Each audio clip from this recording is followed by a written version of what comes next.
gamers, and welcome to episode 336 of the Super Ultra Podcast Arcade for July 10th, 2021. I am one of your co-hosts, Daniel Nicholson, and with me is my co-host, Dominic Stallworth. What's going on this week, Dominic? It's going all right this week. It's a nice week. Anything special happened this week, Dan? Nah. Maybe we had some things. We had some big gaming announcements we're going to mention in the news that happened this week from enormous. The Big N and the PS Sony, I guess. Yeah. For the PlayStation 5. Oh, yeah. And enormous. So, yeah. But let's jump into it. I guess I speak a little bit about sports. Well, we got the NBA. They're in the finals. It is Milwaukee versus Phoenix. Yeah. And Phoenix is up 2-0 so far. Okay. They beat them in 2 games. And Giannis is playing, so at least he is back the now. star is playing. Yes, so I'm happy because I was like, oh man, he's like back. He did play, and he looks healthy. The first That's game, good. I mean, he think he scored like 20 or a little over 20, but he looked a little healthy. I mean, he didn't score like he usually does, but he looked like he can move. And the next game he scored like 40 something. But they still, thing is, the West Coast team is not doing well. Like Drew Holiday is not doing well. Middleton is not doing well either. They're not doing as much as they need to. Like, well, especially Drew Holiday, he's been like missing shots. Hopefully when they come back home, they can make it a game. Because that's what I want. I want it to be a good series. I don't want a sweep. Yeah. I don't want it to just be like boring and like, oh man. So I want it to be close. I want to at least go to 6 or 7 and to be entertaining 6 or 7 games. I mean, they didn't really get blown out, but I think in the fourth quarter, things start going Phoenix's way that it makes it like, just kind of, you kind of knew who was going to win. But it's going to be pretty cool. I think Phoenix is going to win, and Chris Paul is going to get a ring, which is good for him for his career to finally get one. He had a long career, 36. So, but he's age 36, I should say. But Giannis, people are saying like, man, this is his chance to win one because next year everybody's going to be healthy and we're going to have a regular season, so it won't be all bunched up where people won't probably get injured like they did this year. People feel like they don't think they're going to do it after this. I mean, I don't know. I mean, you know what? You never know what happens. But yeah, when you get to the finals, you never know where you can be back. Like any championship. So you always want to win it there because you never know, like, oh man, am I going to be able to be back here to win one? You know, so this is like the best chance because like they got over the Nets because Nets got injured. They lucked up with them. They lucked up with the Atlanta because Atlanta, their main guard got injured. Even though Giannis got hurt too, but they were still the better team without their star. And well, they got Phoenix, and Phoenix is a good team. Like both of these teams kind of lucked up. Well, it's not just that they lucked up; they're good teams. I mean, like, look, injuries did happen, and people are saying like, if the injuries didn't happen, these teams probably wouldn't have made it. Maybe so, maybe so, but it's not like these teams don't deserve it. There's not like they're horrible teams. I mean, Phoenix has the second best record in the NBA, and Milwaukee was number 3 in the East. So I'm not giving them be like, yo, this don't mean nothing. I don't say, look, man, these guys deserve it. But put it like this: if this doesn't mean anything, last year doesn't mean anything. Like I said before, then that don't mean shit. That the Lakers won. If you're gonna say this year doesn't mean anything, so I just think you gotta be fair if you're gonna do that. But I think both these teams deserve it. They're both really good teams. I just hope it's like I said, an entertaining series. Other than that, what happened here? The Orioles still suck, I guess. Yes, they. I don't know if they won 30 games yet. Oh, rough. And I think the All-Stars people got to be set now because the All-Star game I think is next week. And well, by the time you hear this, it's probably happened or didn't happen or whatever. It's usually happen on a Tuesday. Let me see. Yep, Tuesday, July 13th. That means the Home Run Derby is most likely on Monday. And I believe we do have Mancini from the Orioles in the Home Run Derby. Oh, nice. So that's cool. And let's go see the All-Star Game roster. Maybe it's all set now. Not just the starters. Well, the starters is no Orioles. So, there you go. The reserves. Here we go. Here's the reserves, Daniel. Yes! We got an Oriole, Daniel. Cedric Mullins, our leadoff batter, right. Made it the team. Yeah, let's see his stats for the year. He has 330 at-bats, and he has hit 104 times. He has an average of 315, man. Pretty cool. Yep. And he has 16 home runs and 34 RBIs and 15 stolen bases. Yeah, man, he's doing great. Like, he's really come along. Like, he took the place of Adam Jones. Mm-hmm. And I remember when he first came up as a rookie, but then he started okay, but then he didn't do so well, so they sent him back down to AAA. And then he came back up, and now he's doing great. So it worked out for him. Yeah, him good. going back to AAA worked out to better himself, and yeah, he's looking good. I mean, he's been good on the start. I was hoping like, oh man, I hope he's on a good early on, but some people cool down or something. Like some people figure them out, and then you gotta make adjustments. But yeah, so far he's still been hitting. Yeah, and that's one thing in baseball. Like, the best players are the ones who can make adjustments. Like, I don't think there's any player, at least last so many years, like at least in my lifetime, I don't know any player that has kept like their same batting stance or anything, like the same type of swing or something like that for their whole career. Mm-hmm. Because it's like it's like pitchers seem to always figure them out, especially the good ones. Like they say, okay, we gotta figure something out. They gotta to get them out, and then they make an adjustment. The pitchers made an adjustment on them when they pitch to them, so that they have to make an adjustment. Because sometimes you see like, oh, this batter has a new batting stance, or he's doing something different because they made adjustments to what the pitchers do. And now with the analytics, which is really important now, where they can just figure out where you're going to hit the ball at on the field. Mm-hmm. People definitely have to make adjustments. So like the good ones can say like, it don't matter if you try to like, hell yeah, I'm always hitting on the right, but I can hit on the left too if I need to, like at left side of the field or something like that. So yeah, those are the really great batters who can do that. Or you just knock out of the park, then you don't have to worry about those adjustments on the field. All right, so I guess we get right into what we've been watching. Wrestling. Anything happen in wrestling? There was one big thing that happened this week in wrestling. They're starting to get back to shows in front of fans. This was the first week that AEW was traveling. They were in Miami this week, which still Florida, but away from what is that place called? Something's place. Is it Jacksonville? Yeah. I was trying to think of the like amphitheater that they have outside of the thing. Daly's place. Okay. But yeah, Jacksonville. So that's where they've been for the last year, basically. They're finally getting it out in front of fans. But the big thing that happened was the debut of Malachi Black, who is Aleister Black from WWE. He was really big in NXT. They did a pretty good job with him and his character. He's kind of like this occult guy. And then he went up to the main roster and they did very little with him. And then he was off TV for a very long time. And right before they released him, they had actually started having him on SmackDown again. And then they just kind of abruptly released him. Maybe it asked for his release, and they were just like, all right, fine, we're trying to cut money here. I don't know, get out of here.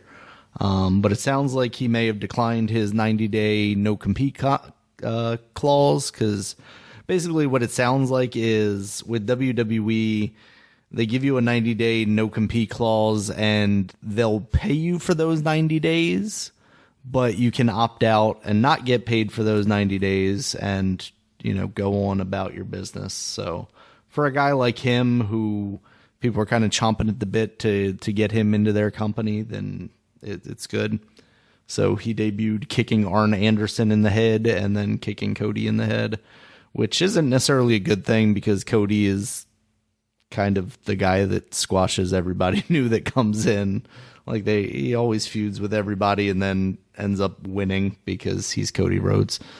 But we'll see how that goes. So wait a minute.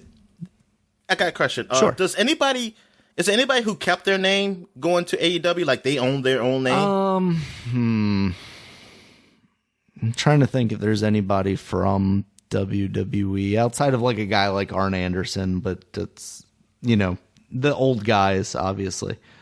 Well, you got like Chris Jericho. Can he say the Walls of Jericho? Is that branded? No, actually, I don't think so. He doesn't. You know what? I don't know. And Chris Jericho's not his real name, right? So they still call him Jericho? So he is Chris Jericho, but he was also Chris Jericho in WCW. So he's had that name. He, much like in Arn Anderson or one of the older guys, he's had his name the entire way through. I think he's one of the only guys, the bigger guys that have come over from WWE, like Rusev became Miro, Dean Ambrose became Jon Moxley. Basically just reverting back to his indie name. That's a lot of it is just these guys going back to the names that they were known as before they came into WWE. And that's like Malachi Black is actually kind of interesting because his indie name before WWE was Tommy End.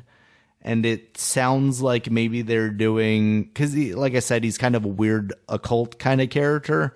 So he might be doing like a possession thing where this like Malachi Black figure is. Oh, like Mankind changes his name all the time? Yeah, kind of like that.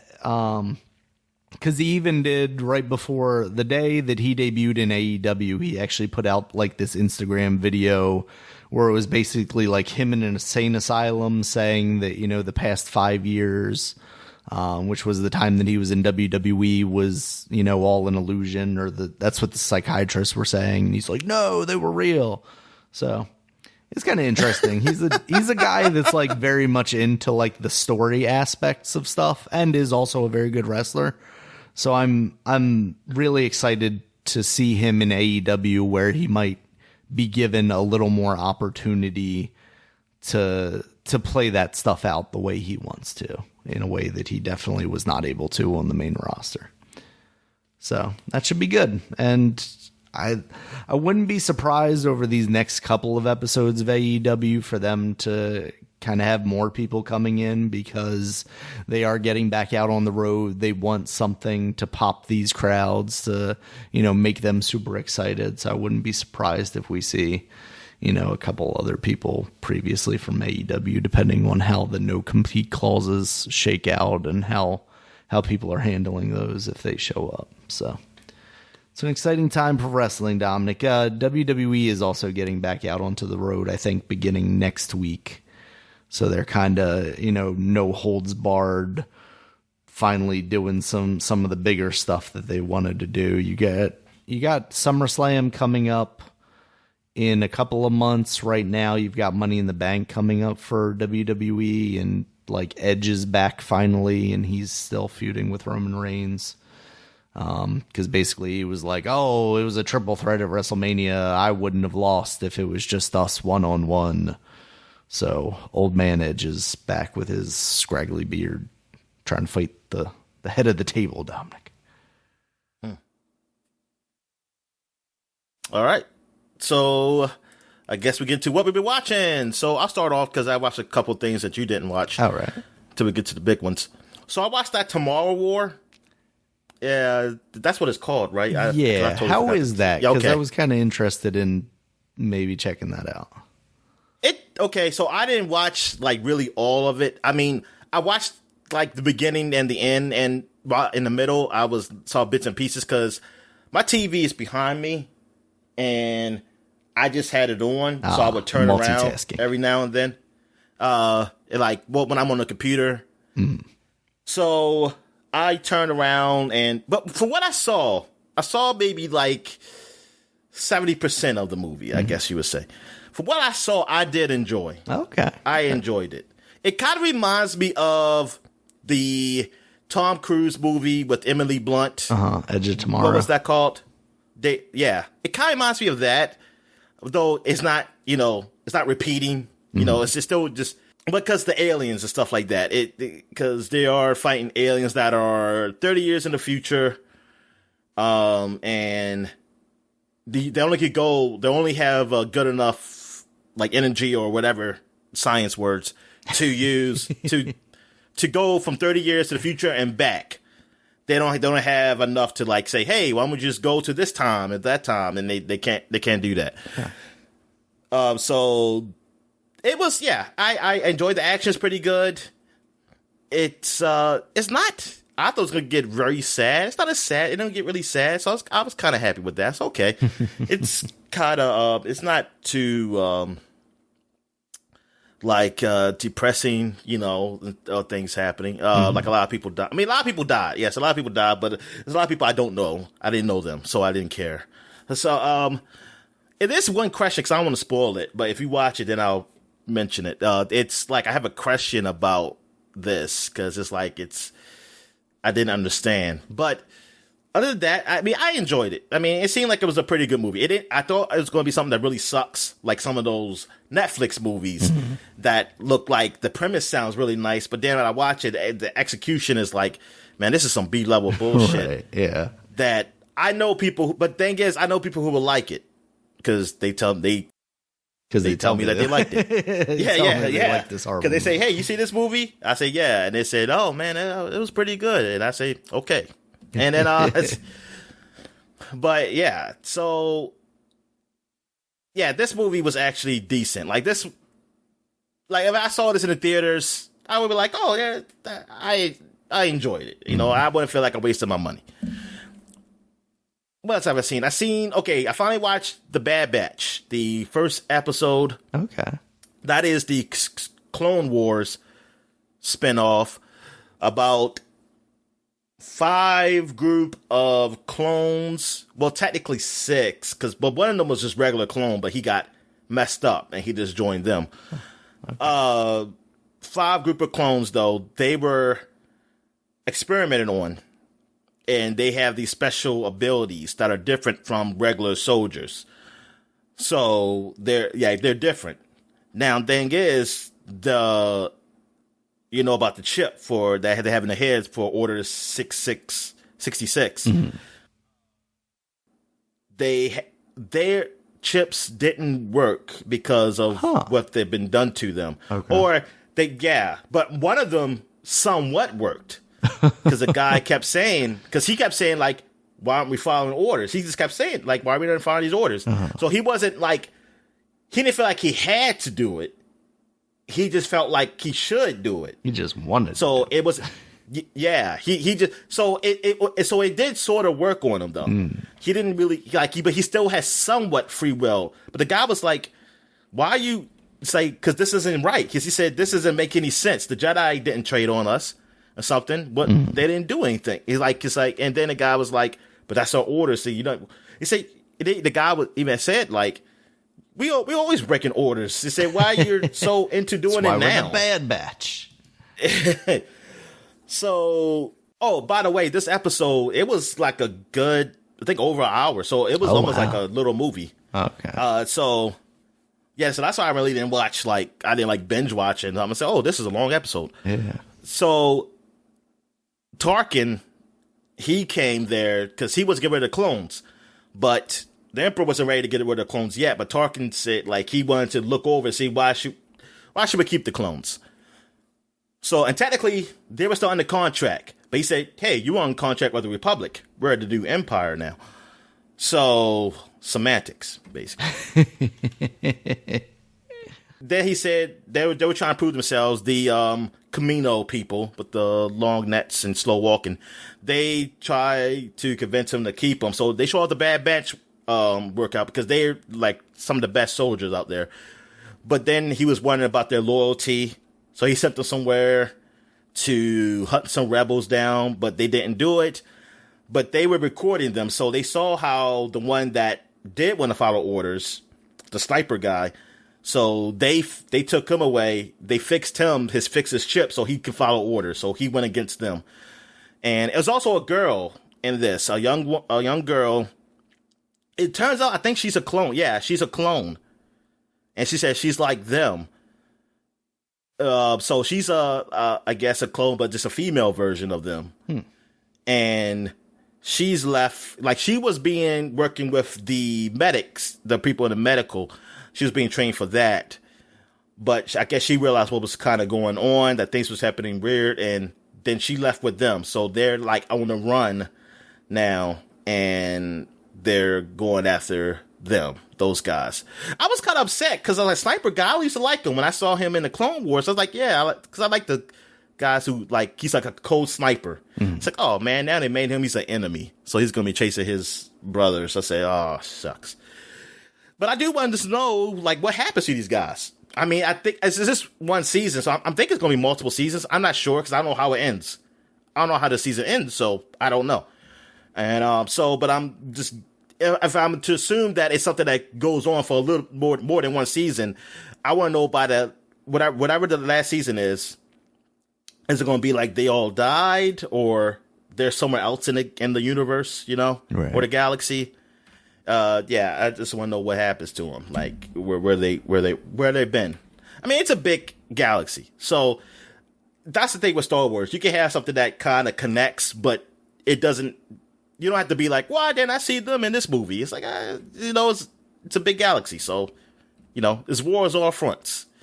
So yeah, but yeah, it was good. I did enjoy it, and I did watch the first episode of the new Resident Evil new television show on Netflix. It's what's it called? It's called Into Darkness. Infinite Darkness, I think. Oh, Infinite Darkness. Okay. Yeah. So now the way this movie looks, well, the TV show looks, or whatever you want to call it, the show looks. It's about 30 minutes, I think, each episode. It looks like the cutscenes in like a video game. So it doesn't look like great or anything. Like, you can just tell, like, they're computer animated guys, and it's like it looks good, but then you can tell how they react. It's like, it's still not. It's like a uncanny valley kind of thing, right. You know. It's got that kind of feel, like, you know, it's like, hey, this looks good, but it looks like some of these guys react a little weird or something. It's like, they're not blinking right. It's like they're not blinking, like they're not looking, they're like not blinking at all. So I didn't hate the show though overall. Like I just watched it. I mean, it was okay. Like, I didn't feel like, I wasn't like, oh, this is stupid. I didn't like hate it. It was something, you know. I found some entertainment out of it. Like, it's not something great or anything, but it's just I don't know. I guess because it's Resident Evil and it is a computer animated, I can watch it. Because if it was a regular zombie show, like it was just regular zombies with real people, I wouldn't care. I wouldn't have cared. Because I forgot what the show. It's a zombie show out on Netflix. Because my friend's fiance, because she watched it, and I think I watched the episode with her, and she likes it because she's seen the zombies, and I understand. While I'm not into zombies. I like The Walking Dead, but not because of the zombies, because it was a good story. Right. When it started, and that's what I like. I like a story, just like Last of Us, the game. I like the story. I don't care about the clickers though. Like, they're not what I'm there for. I mean, they're just the product of, you know, what's happening, but they're not, like, I don't go and say, yes, I gotta watch a zombie flick. No, it has to be a good story with it. If it's not a good story, I don't give a damn if it's zombies in there or not. Like seeing zombies eat people, that does nothing to me, like, anymore. It's like, it's not like, I don't get really sick from it anymore. I'm pretty much desensitized to it, so that's like the big deal to me. But seeing someone like who gets killed that I care about, then it's like, oh no, yes, because you develop that character, and I liked them, and that's why. But if you don't develop a character right, I don't give a damn they got eaten by zombies. Oh well, so fuck him, because I don't care. So I don't know him. Right. So yeah, but this, I think it's more of that is Resident Evil, and what they use, like how it's animated, is why I watch it. Like, the story is that it's Leon, Claire in here. Claire was doing some humanitarian work overseas in country, and apparently something happened. Like something happened with the soldiers. Like there were soldiers there before Clara came, and there was like a war. I guess I don't know why there were soldiers over there, but whatever. They got caught. Their plane got the helicopter got shot down, and they got caught by the rebels. Did the helicopter get shot down? I don't know, but I know they got out the helicopter to save somebody. They got shot, and they got caught. And a lot of them were like, one was cut in half, a soldier. Like, they were hanging them up, basically. One of them was still alive. Like, it looked like he wasn't cut up. Like, some of them was cut up and stuff, like the rebels did. And they were about to light him on fire. But then they turned to zombies. So I don't know how they got the virus in them. I don't know how that happened, but the T-virus or whatever. Yeah. But, yeah, they came out and started killing everybody. But you don't see that till the end of the episode. What happened. So then at the end of the episode, they go back, it flashes back to that time, and you see what happens.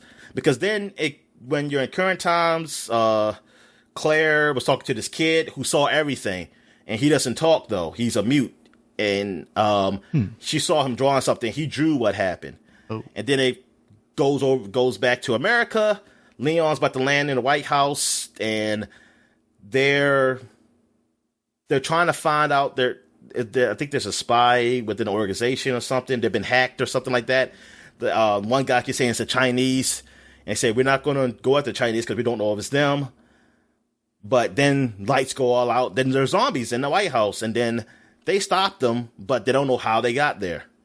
But one of the guys who's working with Leon was one of those soldiers who was there, they call him the hero of that, whatever that place is. And then you realize he was one of those zombies though. So it was like, he was like, and then you saw him one time in the bathroom, like he's trying to control himself from turning to a zombie. So I want to know how is he controlling himself. So I guess you find out in later episodes. But yeah, I mean, like I said, it's intriguing. Like I'll keep watching. I wouldn't mind watching it. And yeah, that's all. That's not all I watch, but I watched these two movies and shows too. Black Widow and Loki. So what you want to talk about first? Loki first? Let's talk about Loki first. Yeah. Okay, so what you think of Loki, man? So this episode, I like this one a lot.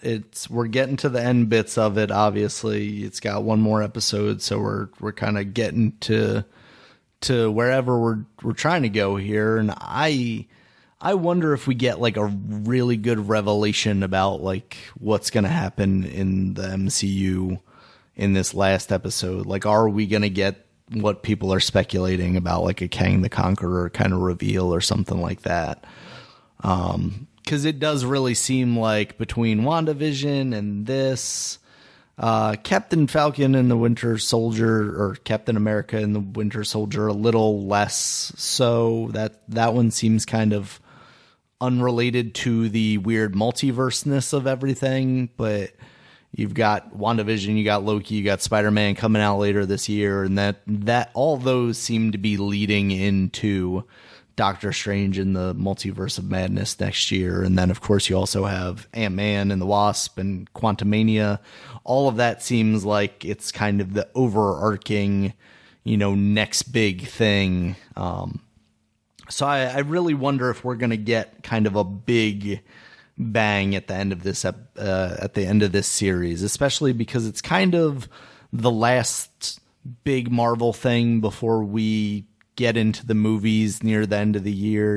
We just had Black Widow happen, but that's kind of its own thing off in the past.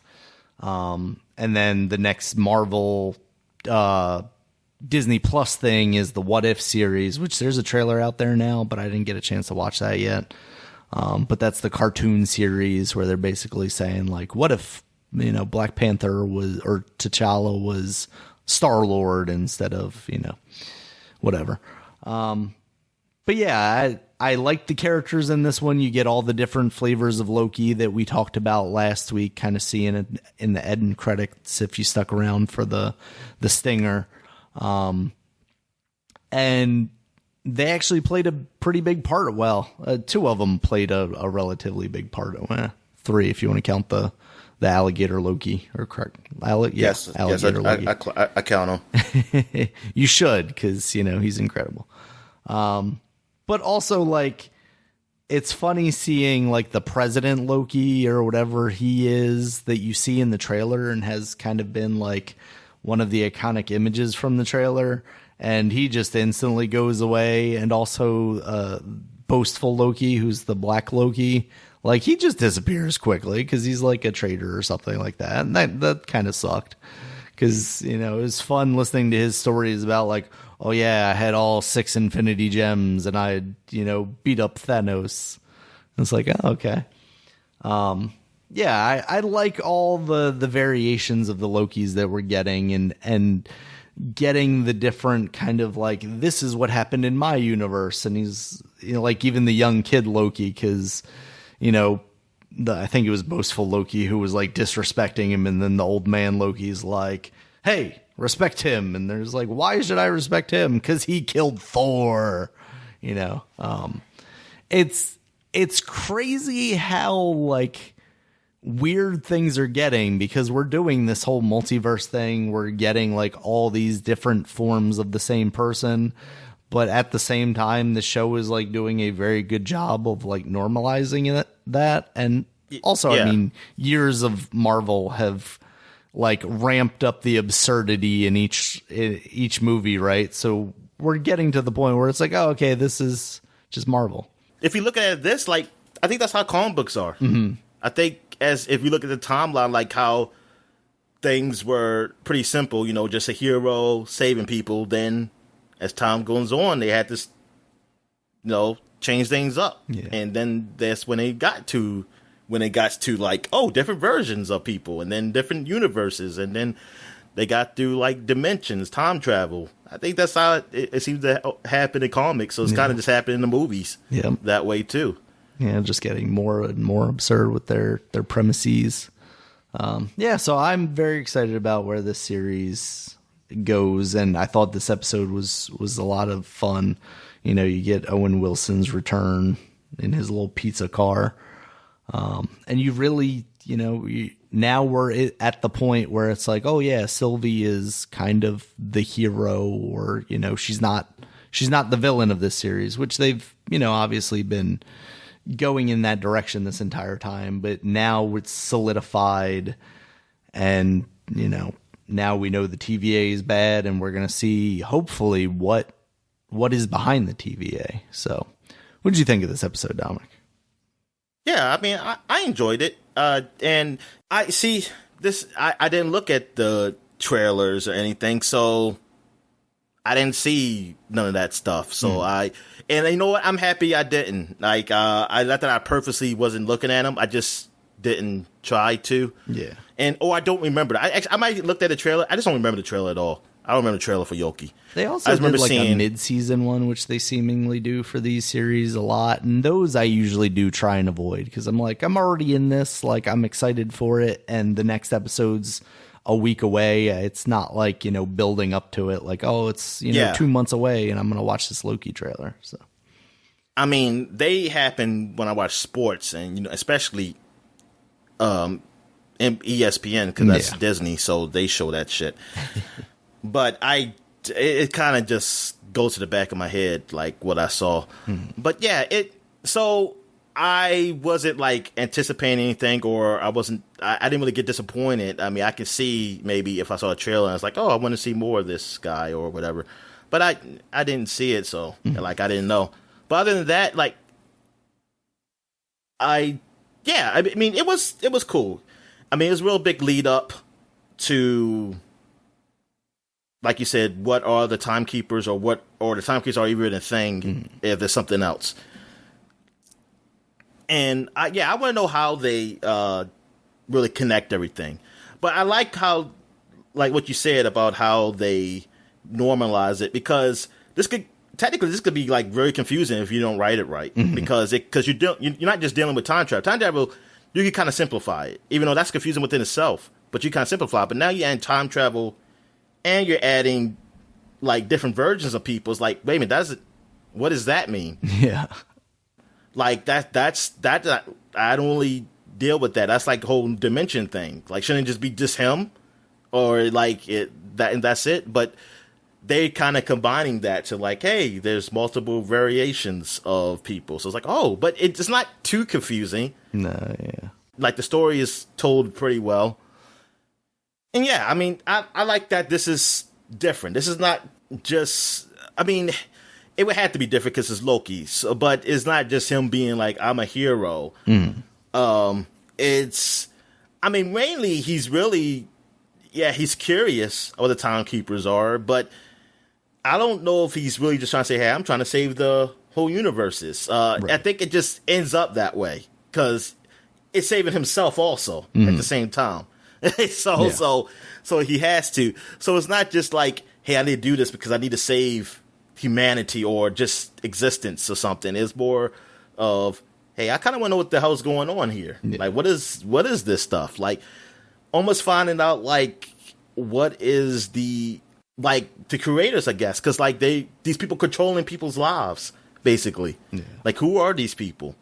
So almost like, see, I guess, I mean, in a way, not really God, but something like that. Like, no, absolutely, yeah. But yeah, something like that. Like, it's cool. Yeah, like, I'm very curious to see what it is behind this. Yeah. Hope it's nothing silly. Hope it's not no Mandarin situation. That's what I don't want. Yeah. Yeah. Or if it is, just I hope it's told well enough that I'm like, okay, that's funny.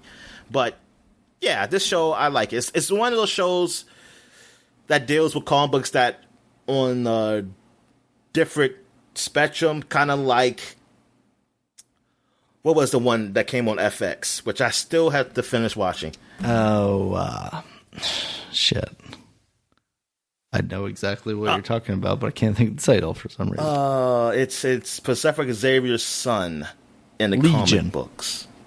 Yeah, Legion, and there's another show that's kind of in that vein. I guess WandaVision, too, because the weirdness. I mean, it got to the superhero stuff at the end, you know, but everything else in between was different, and it was all right. It was an all right show. And that's how this one has been, too. Like, there's definitely been action bits, but a lot of it is just, like, about the character development for Loki. And what I've liked about it is, like, you'll watch that first episode, and he does, like, I'm going to watch my life, and he sees himself get killed by Thanos, and you think, like, oh, they're basically speed running his character development where he went from being like a total bad guy to being kind of like an anti-hero.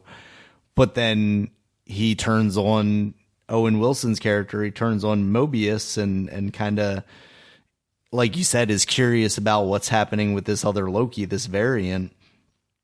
And then he gets like a completely different kind of characterization and different journey to becoming kind of an anti-hero or, you know, whatever this character is going to be. Oh, I did. There's one part of the show I pretty much snoozed out on was the whole, when they were, the two Lokis, Sylvie and him were talking to each other and had like that connection. I kind of blacked out on that. I don't know what was said. Was there anything important said in that? Because it was like a little too not really, just for basically like, you know, we're gonna make it through because Loki survived, kind of thing. And I really wonder where that relationship goes, because like maybe it's just like my expectations based on typical media. Like, there have been so many episodes well, maybe not episodes, but like moments in the series so far after they've kind of gotten together where I'm like, this is the moment where they're gonna kiss. And like, I don't know if that's where this relationship is actually gonna go. I kind of don't want it to, but I don't either. I don't really but care. Also, like, if they use it in an interesting way, because like obviously, like if they're kind of the same person, there's like a really weird aspect that they could explore there about basically how like he loves himself so much that he's fallen in love with himself, kind of thing. But yeah, they have not done that so far, and I greatly appreciate that subversion of my kind of expectations. So yeah, it's good stuff so far. All right. So now we could talk about the big one that came out this week. Black Widow has finally been released after it's been held out for like a year. Yeah. So I'm just gonna say, like, before we get to spoilers, we can say how we liked it. I did enjoy this movie. Okay. I really enjoyed it. This is probably on the, like, if I was like raking Marvel movies, like 20 something plus of them. Mm-hmm. This will be probably on the upper end of them. Mm. Like, it'll be closer to the top and then definitely the bottom. Yeah. Like, honestly, I didn't have no serious problems with this movie. Like, I went in, I watched it, and I was like, hey, man, this is good. Yeah. I mean, I liked it. I really have no issues. The action was great. The storytelling was pretty good. I mean, they did a pretty good job with that, even though, like, these characters, like, you never heard of or anything, mm-hmm. but they did well with the time they had to really explore them and to how to connect them, that you did care about them. Yeah, absolutely. And the special effects were great in this. The fighting was great in this. I liked it. Yeah, I honestly, as watching the movie to the end, I didn't have a problem.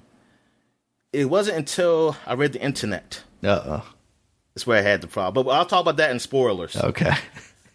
But the surprise, that's part of spoilers too. The after credit stuff, that was cool too. That was cool to see too on that one. So now, see, now I'm thinking, like, was that after credit stuff there last year? That's what I had heard, that when Captain America and Winter Soldier stuff kind of wrapped up and you saw that character, that people had said she had also filmed some other stuff for Black Widow, and Black Widow was actually supposed to kind of be the initial kickoff for that.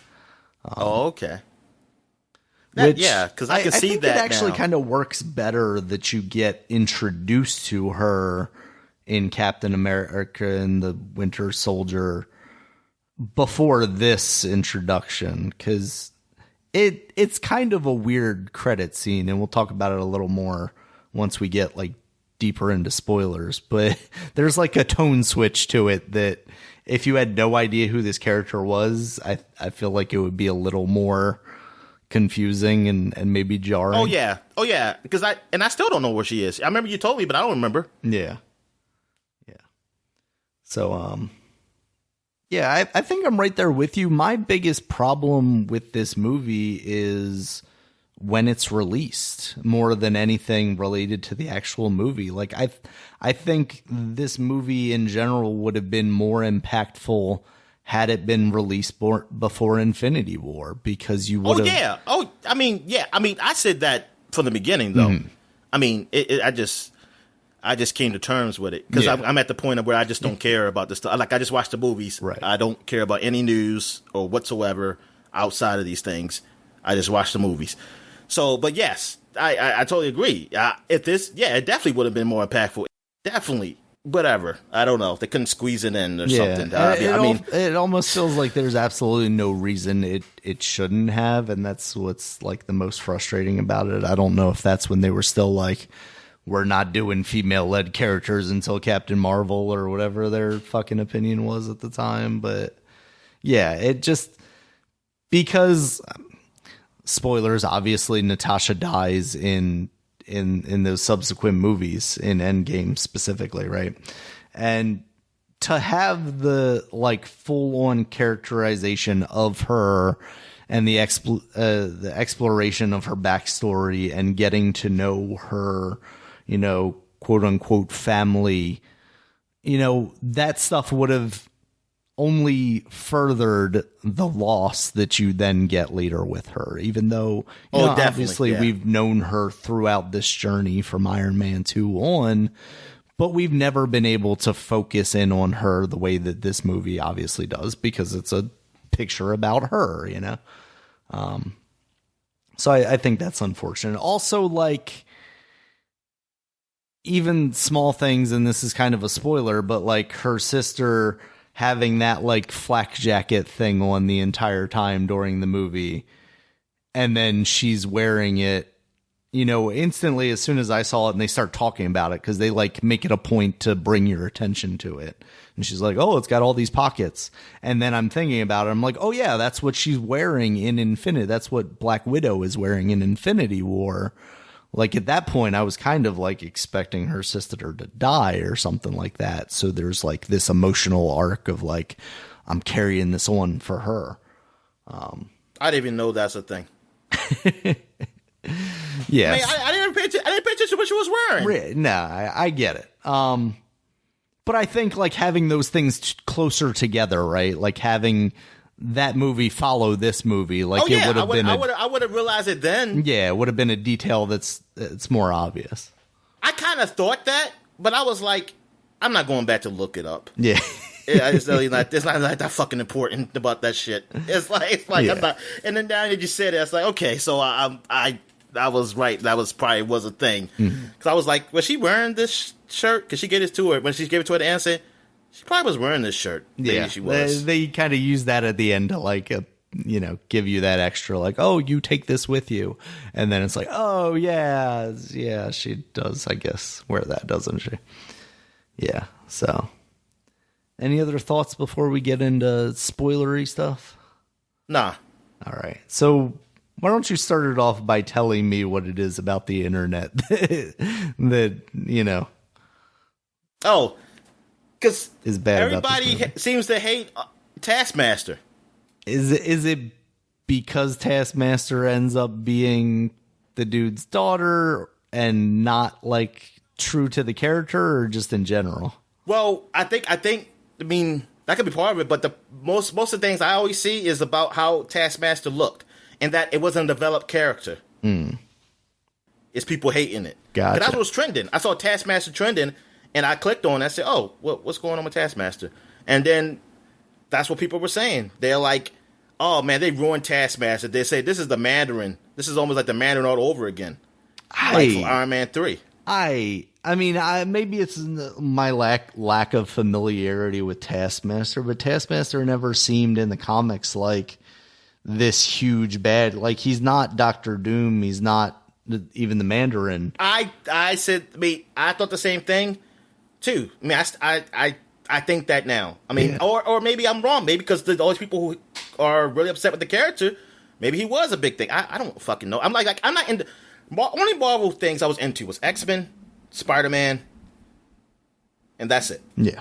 I can't even honestly think of anything else I wasn't into. Like Marvel Universe was just X-Men, Spider-Man, and then DC was just Batman, Superman. Right. And then later on, I start learning more about Marvel more than DC, and I start learning about all the other characters and stuff. And then, as my adulthood, I'm more into DC. But because Marvel is just hard to get into, because I don't know a jumping port to jump in.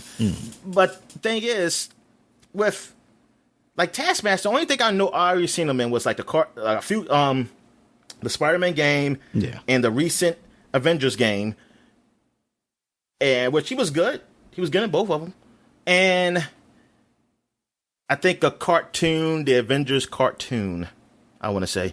The Earth Spines Heroes one, the good one. Not the bad one. But but yeah, I think I seen them in episodes like that. So I didn't really, and plus, like I said, I didn't look at trailers a lot. I didn't go to site to examine trailers, say, oh, Taskmaster. Now, I think you might have mentioned him, and my friends might have told me. You and my friends probably told me Taskmaster was in this movie. Yeah. But I totally forgot. Because when I saw it, I said, oh, that's Skullmaster. I can't call him Skullmaster.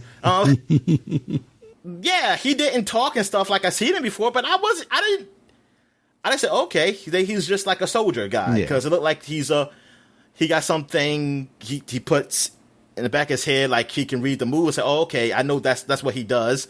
So he mimics people. Yeah, so I was like, okay, they're doing it this way. Like he somehow has a chip in his head, and that's how he mimics them. So okay, that's a cool way of looking at it.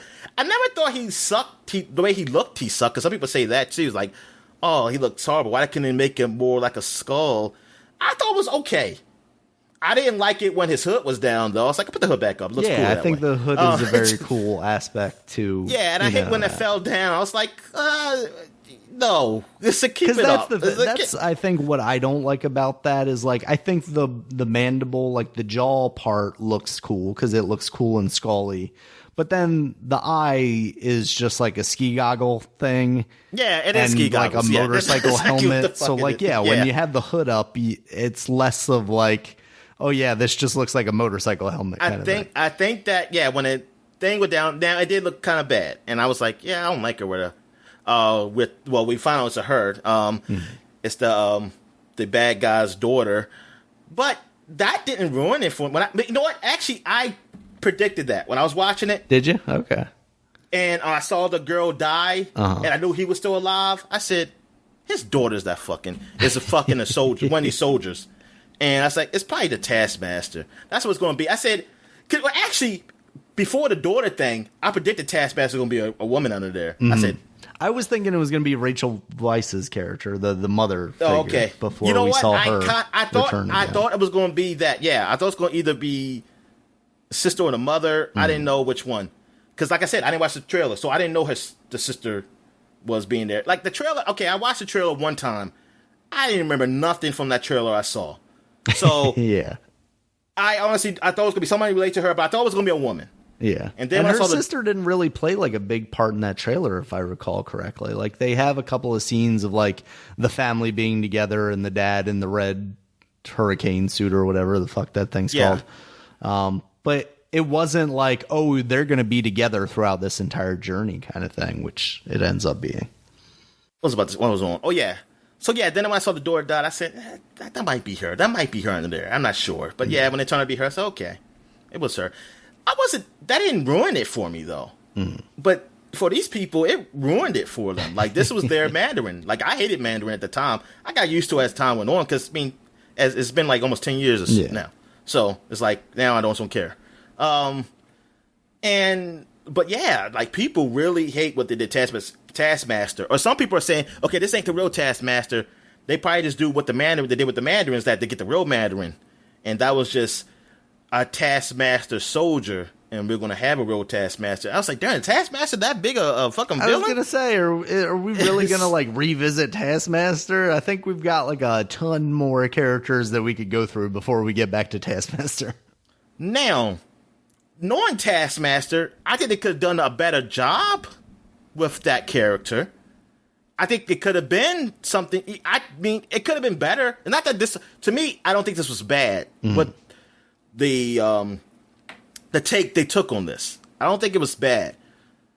But Norma Taskmaster, what I've seen of Taskmaster and the Spider-Man and the Avengers game stuff, I can see him or her, whatever you want to do it as, being a more better villain. Like, maybe I prefer him, like, if he or she would talk or something like that. Like, they actually had a personality, not just like, oh, I'm a drone. I can see that being pretty cool to have, though, but they didn't choose that way. But it doesn't hurt it for me. But I can see it being, like, I think people were probably thinking of the snarky guy that he was. That they read in the comic books or seen on other media. They were expecting, like, some snarkiness from him, or him talking or being, like, somewhat of a badass or something. Yeah. Which she was still a badass, just in a different way. Definitely. Just the silent type of soldier person. But it was all right. It was, but I was fine with it. I was fine with that. I didn't hate it. Like, I wasn't in love with the character. Now, yeah, I wasn't in love with the character or anything, because there wasn't really much character there. Right. Yeah, and I think you're right about that. Is like, it doesn't feel like Taskmaster is the villain of this movie. The villain of the movie is the Russian general guy. Yes. Taskmaster is just a henchman, and him play that part, I think, well, silent badass. But I think I wouldn't be surprised if we see like a further exploration of Taskmaster in like a Thunderbolts or Dark Avengers or whatever they're doing with Julia Louis-Dreyfus gathering these people, because we've now seen her recruit John Walker Captain America. He was a bad guy, not so bad guy by the end of it, you know, kind of reformed a little bit. We see her recruiting in this movie Black Widow's sister, who's, you know, an assassin, but by the end of the movie is kind of reformed. And you also see Taskmaster by the end of this movie. She's got that smoke popped in her face. She's no longer programmed. I don't know what she can do as a human being after, you know, being in this explosion. I don't know if she's... She could put a damn mask on her face. About to see that freaking burned ass half of her face. Shit. Disgusting. Yes, the slightly dash. Like, she doesn't... It's not even like Deadpool levels of deformed. She's just like, I've got some cuts and scars. But I could see them, if the characterization is not that she's like a deaf mute at this point, I could see them giving her more character, having her on the team, and being a part of that as well. So I would find that interesting if they did that with her. All right, I did like the Crimson Dynamo. Mm-hmm. He was good, and I did like it. Like he was funny. He was funny. And is he American? The actor who plays him? Yeah, no, let me say. I want to say yes, but I could be wrong. Yes, he was born in White Plains, New York. Okay, all right. So he that was a good Russian accent, or it could have been a bad one. For me, it was good because I can't tell. Just like people tell me, like, oh, that's a bad British accent. I said I can't tell. I mean, it had to be fucking horrible. They say governor in there at some point. It's got to be good. So Rachel Weisz still looks good. She looks good, or the makeup looks good. Which I thought it was funny that, like, she's playing Scarlett Johansson's mother. Like, there can't be that much of an age difference between the two of them. Yes, there is. Is there? Like, that big an age difference? Scarlett Johansson is like our age, and Rachel Weisz is 50. Is she in her 50s? I guess, okay. That makes sense then. But that just speaks to how good Rachel Weisz looks.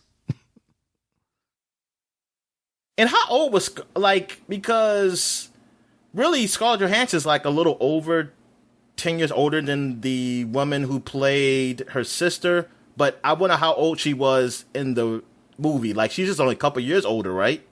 It seems that way, yeah, because her sister is 3, they mention in the movie, and it was 95, I think it takes place. She was 3? I thought girl was like 5 or something. Jesus Christ. I thought they said 3. They say a specific age, so maybe I'm wrong there, but they definitely say a specific age for her. I was talking about like Scarlett Johansson's younger self when they had the flashback. Mm-hmm. Not flashback, but at the beginning of the movie. She honestly, I ain't gonna lie to you, Daniel. I thought that was a dude, and I was very confused. I didn't know it was 2 daughters. Until, like, I think somebody said, like, my girls or something. Yeah. I was like, oh, shit. I said, oh, so that's Scarlett Johansson. I was thinking these are people I didn't know. I was like, oh, so that's Scarlett Johansson's character. I said, okay. Oh, that is a girl. So, because I was thinking, like, heavy into looking for a girl that had, like, the Scarlett Johansson nose. Because that younger girl did kind of look, you know, like, when you know that is supposed to be her, you're like, oh yeah, she has kind of those features that, you know, make Scarlett Johansson kind of unique. I can see that now, but I was just thinking, like, I wonder who this dude is. I don't. Maybe he becomes the. Maybe he becomes the. She did have short blue hair. It's a little throws you off a little bit. Yeah, the blue hair. I was thinking, like, what? Also, how many kids in like 1995 Ohio had blue hair? I was thinking that too, Dan. I say, I listen. I didn't hang around a whole lot of white people. I didn't hang around a whole lot of white people around that age, and I mean that. So I don't know. I didn't think people were dyeing their hair like that. But again, like I said, at that time of year, I'm in Baltimore, so and I went to public school. It's mostly black, so I didn't really see a whole lot of white people. And the white people I didn't see them dye their hair. So I was like, people were. I guess I'm sure there are people who dyed their hair, but they really stood out. Like that's now it's not a standout. It's like it's just whatever. That's just what normal white people do. Yeah, You really stood out if you dyed your hair. Absolutely. Like, you were trying to be different. Oh, this person's a punk. Yeah, absolutely. Yep. Yeah. And especially, I feel like in Ohio, that would definitely be a standout. Yeah, Ohio. Yeah. Yeah. Yeah, because I was very confused. I was like, what time period is this? What's going on? Just like, where are we? Yeah. But yeah, it was the movie. Yeah, overall was good. I'm trying to think of something else that happened in there. I feel bad because I think everybody's dead in that prison, or they're buried under that 100%. Snow. They got suffocated by an avalanche. Or, I mean, they're not dead yet, but they're freezing to death currently. They're going to be eating each other pretty soon because I mean, I'm like, darn man, all those prisoners are. I was thinking like, oh, can they dig out? Do they have some kind of? And also, they seem like they're in the middle of nowhere. So what are they going to do if they do? Somebody's like when a helicopter comes by to like deliver the supplies or something, they're gonna be like, must be a long location here. Exactly. I don't see anything. There used to be a prison here that we dropped off. Yeah. The goddamn navigator. That was a fun action sequence, though, having him use like kind of his super strength a little bit, but also he's older, he's tubbier, so he's like climbing up the one wall, and then the dude just like kicks him or something like that, and he falls back down. Yeah, that all the family like aspects of it, I thought were well done. Like obviously everybody's kind of standoffish at the beginning because they're not necessarily a real family. It's like we find out that the father and mother were secret agents that, were pretending to be their parents. And basically the kids were kidnapped. Yeah, it was basically The Americans, the TV show that came out on FX about the Russian spies. That's basically what it was. Yeah, because at the beginning, I'm like, Ohio, and then like, what are we doing? How do we get here? Like, where's the Russian aspect of this? And then they're like, oh, we got to go. I was like, oh, they're fucking spies. I get it now. Yeah. Yeah, I like this movie a lot. I wish it had come out at a different time. But yeah, it does, outside of that, if I don't sense. think about it, like now I can watch these movies in whatever order I want. So it doesn't bother me too much. But yeah, I didn't click on it, but I know it was an article. I know Scarlett Johansson said if the Me Too movement didn't happen, this movie wouldn't have happened. And if that's true, that fucking sucks. Because I'm like, man, why not? Yeah. Like it ain't like there's ever been a female-led movie before. Right. Yeah. So I don't know why that's the case. I'm looking at you, Kevin Feige. Why didn't you make a fucking female-led Marvel movie until now? Yeah, you had the reins. I mean, y'all let DC beat y'all in having a female-led movie, and y'all could have been had one. Absolutely, I could have been had one.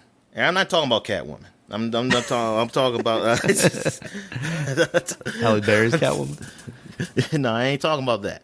I'm talking about goddamn Wonder Woman. But it's like, God, yeah, like this should have had. But then, it would have been different, probably. But still, like this,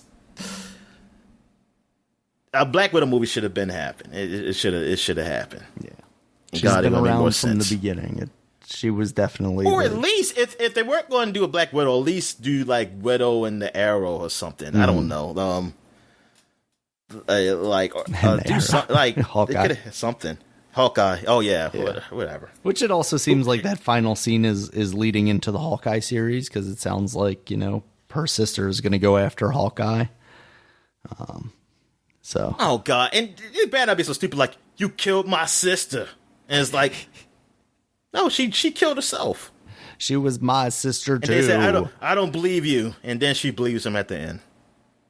I have bad news for you, Dominic. I think you just spoiled the Hawkeye series for everyone. But that's too simple, Daniel. They're better than that. I think there'll be more to it than that. Yeah, exactly. I hope. I hope there will be. Yeah.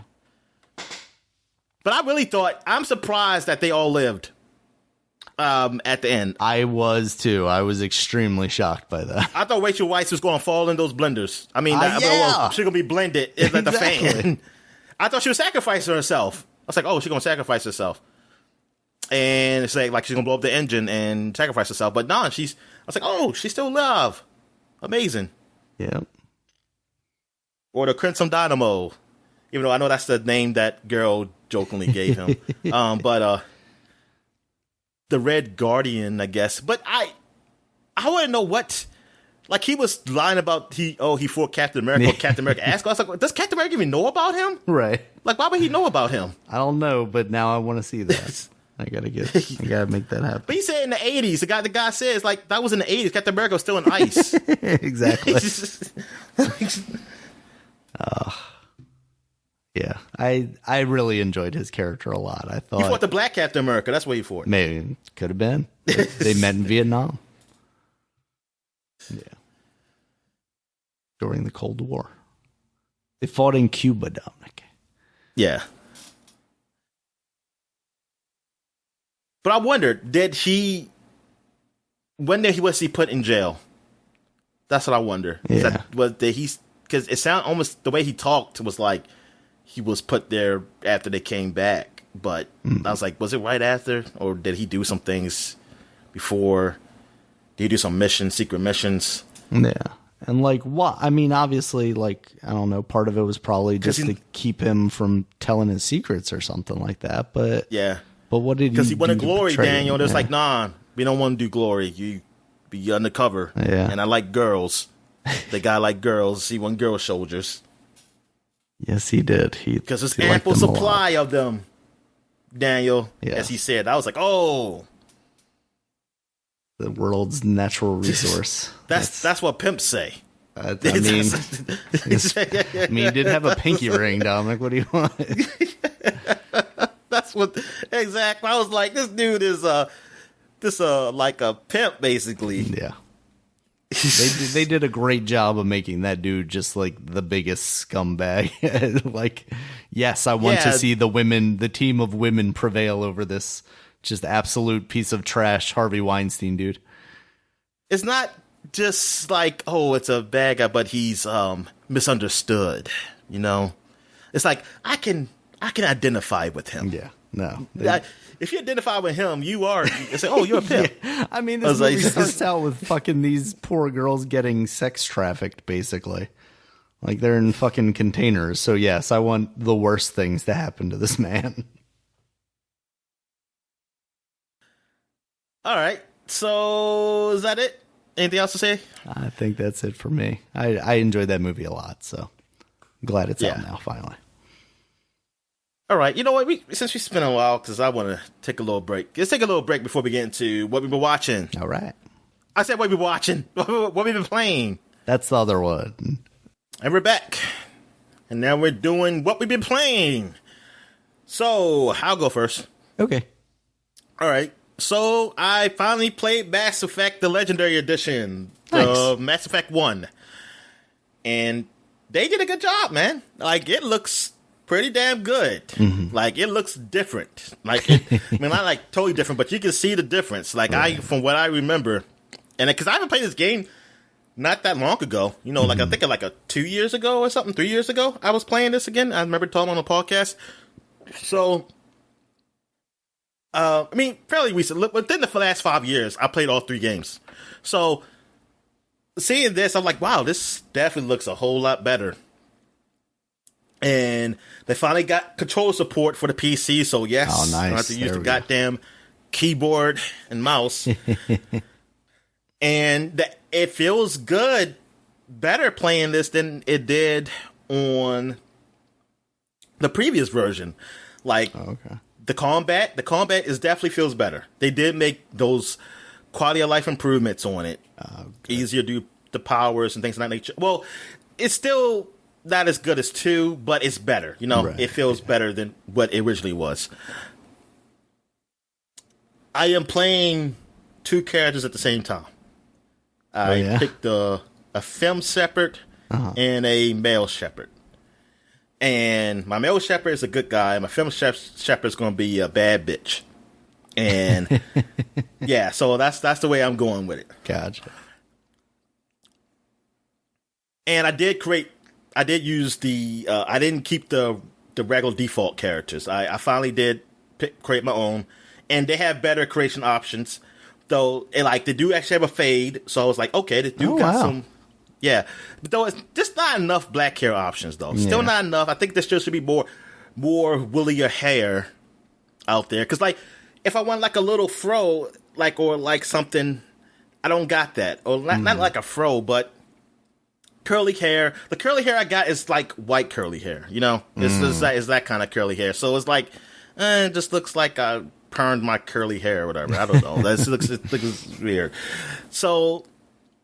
And so the woman I just gave her a ponytail. I said, okay, she's got a ponytail. I mean, plus she's a soldier. It's come on, man, this lady ain't gonna be all like she went to a hairdresser and shit and going over here to fight these soldiers. And she puts helmets on and something like that. Doesn't make sense. I still gave her makeup though, because you still have to look somewhat good out there. It looks... All right, Dominic, calm down. Yeah, sorry. What else did I do? Oh, yeah, for mods. Okay, I didn't do the butt mod. Because you didn't do the butt mod? No, that's only for the second game anyway. Right. Okay. Yeah, it's only a second. But I'm not going to do that. Because I kind of want to see what's the difference. I want to see the difference for what it was. Well, it wasn't just Miranda. It was a lot of them. Jacob. I used to hate seeing his ass. I was like, come on, man. That's it. Even Shepard didn't you do your Shepard too like that? I think so. But it wasn't Jacob just was Miranda. Definitely another one where they were like, look at this tight ass. I'm just saying, yo, why? Okay, it's one thing to have skin tight suits on, but this is for Miranda too. I mean, look, obviously I'm gonna be more into her. I'm a heterosexual, but.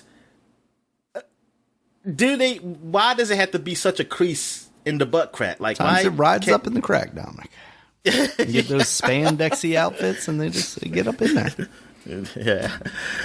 I was like, I could have eased up on that.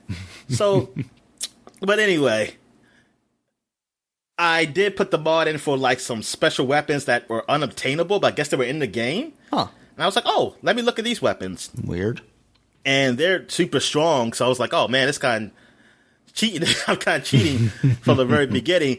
I didn't do it for my female shep, but I did do the armor that was unattainable for the Krogan and the Turians. Well, it only had one Krogan and Turian, but because it looked cool. When I saw the Rex one, I was like, it was in the game. So I wonder why they couldn't let you get this. Yeah, it's weird. The Turian one, it looks okay, but it wasn't something different. But the armor for the humans looked pretty good. But they were all heavy armor. I was like, isn't a light armor version of these? I was kind of hoping for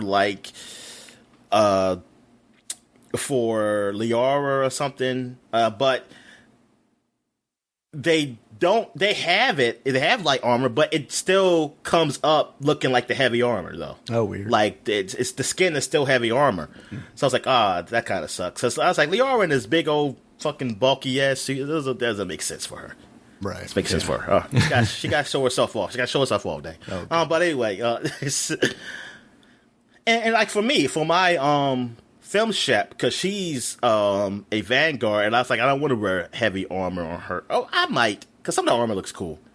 I might do that default mod. I mean, I might, not default, that mod up there to get that. Because she's going to be a badass and shit. But see, I wish, actually there is a mod. I did find out, there's a mod where you can have the same stats, either the same stats as certain armors, or they just make it stronger.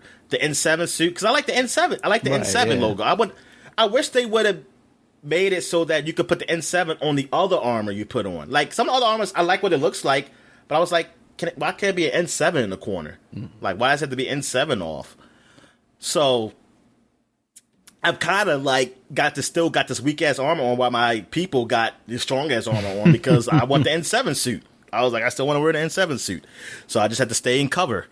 I do use trainers, but I don't use infinite health. The cheats I usually use are no weapon, like the no weapon cooldown, because I'm tired of that shit. Mm-hmm. So I was like, I turned that off. Infinite stamina, so I can run all the time, because I was like, I'd be damn, I'm gonna keep getting tired. Yeah. And what else I do? Sometimes when I'm on a planet, I will put it on, like, change the game speed up so I can hurry up and get to the location I want to get to. Oh yeah, riding the Mako definitely feels better. That's good. It doesn't feel horrible. What other cheat did I use? I think I used money. I gave you a little bit more cash so I could buy something. Mm-hmm. I'm thinking about, I don't know if it's in the first game. I think it's in maybe the second or third game where you can get a Hanar. Hanars are those tentacle monsters. Mm-hmm. Well, I shouldn't call them monsters. They're species. Yeah. I'll call them monsters. They're tentacle monsters. Aliens. I'm going Ashley on them. Oh, Sorry, no. Let's stop. Oh yeah, I'm gonna get to that. I mean, no, I'm not gonna get to Ashley yet. I'm gonna wait till I finish the game before I get to Ashley, because like I told you, I don't think she's racist. Like, there's where the Hanar is in some type of bar or strip joint or whatever, and it has juicy written on the side of it. Yeah. That's pretty funny. Oh yeah, but the butt mod I heard at least one of the butt mods, the one that was advertised on Game Informer, is that when you do install it they also fart. Like, they say, hey, we give you back the butts, but it's also they fart every time you go up there. You're not going to be able to enjoy this, if you know what I'm saying. Unless you're into that. I mean, that's what somebody says. I would say, well, joke's on you. I'm into that. And that's what they say. Beautiful. So it's like almost like they're trolling the people who want that back. But I did see one where it doesn't do that, so they get what they want. I need the butt mod, and then I need the silence fart mod. That's funny. There was some. I'm trying to think of some other mods I saw when I was looking up that I might be interested in. A lot of them were for 2, because there was one which I wanted for 1, but he says coming later. It's like, I'll probably beat the game by the time he brings it up. Because it's one where I want to skip the conversations, because since I'm playing it 2 ways, the second that I played with Femshap, I kind of want to skip some of the conversations to get to the choices. But you will accidentally pick a choice if you hit too fast. And there was a bar for that. For like, X will not be the button to hit choices. It'll just be A. But they only had that for Mass Effect 2 and 3. And I was like, they don't have it for 1 yet. So yeah, so Femshap, I'm kind of being a real bitch. But not all the time, because some things just don't make sense for me to be a bitch on. And sometimes if you be too much of a bitch, you won't do a certain mission, because you say like, oh, I'm not doing this. You wasting my time. But I was like, I still want to do that mission, because you still could have choices during that mission to be a real badass or a real asshole. So sometimes I'm not a total jackass. Like, she's more of like she's more just no nonsense. Yeah, no nonsense, and get the job done by any means necessary. She's more of that. So she just takes that care. She doesn't take precautions like, oh, I gotta see a civilian. Say, oh, no, you're in my way. We gotta get the mission done, and that's better. Like, hey, the ends justify the means. Right.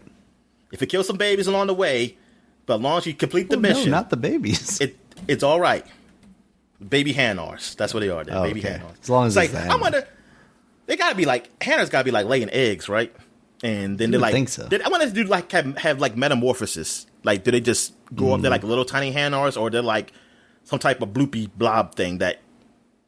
I definitely think one like, just like Hanar babies just like split off from their parents. They just like become an entity off of it. Or do they have like one tentacle and then it grows some more as they get older? How does that work? It's just.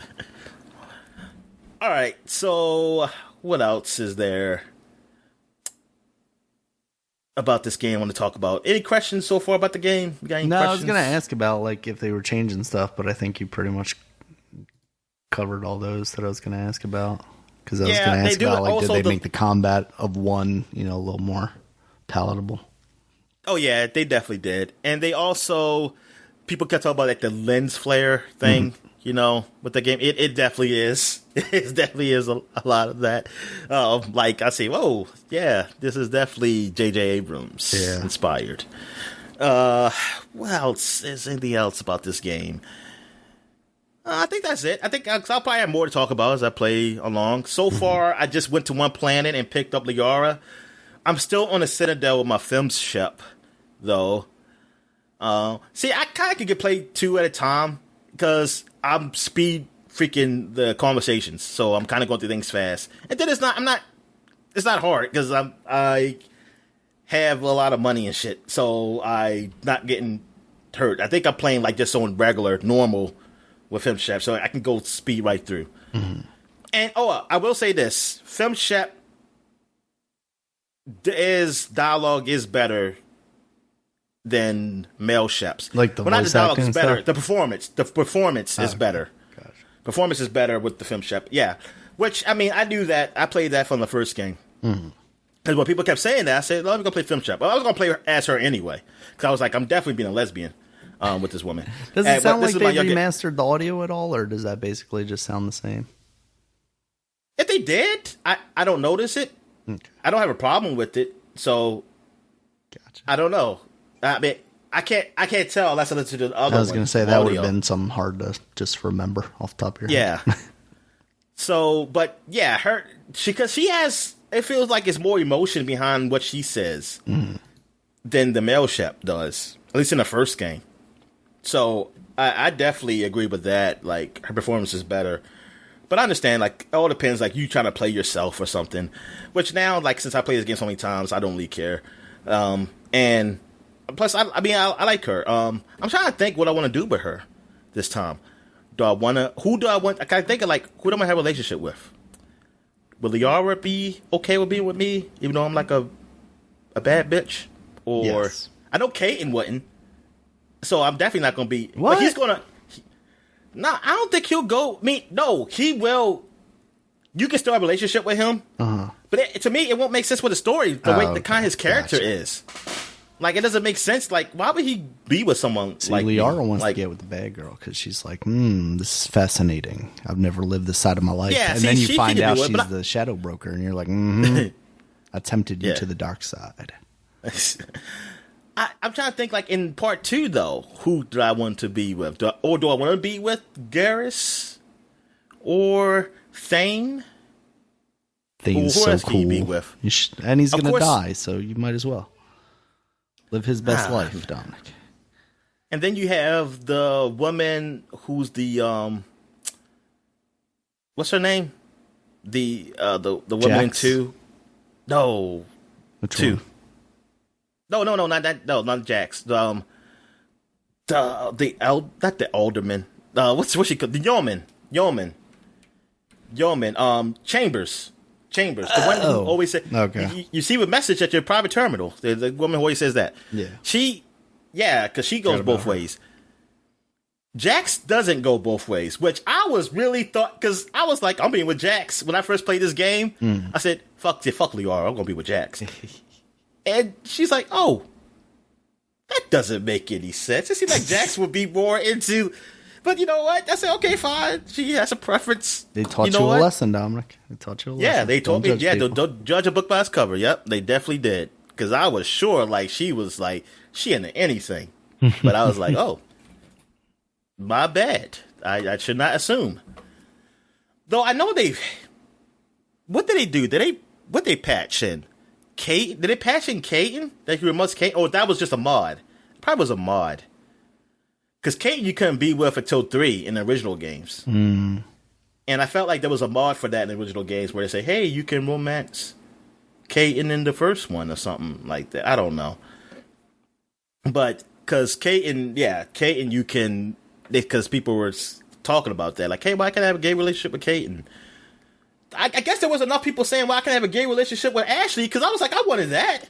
I was like... That's what I wanted when I was a woman. Yeah. Say, I don't know if I still be with Ashley. But yeah, so I was like, oh, they just did that. Oh, that sucks. But I kind of understand because there's not as many gay characters as heterosexual ones. So I get it.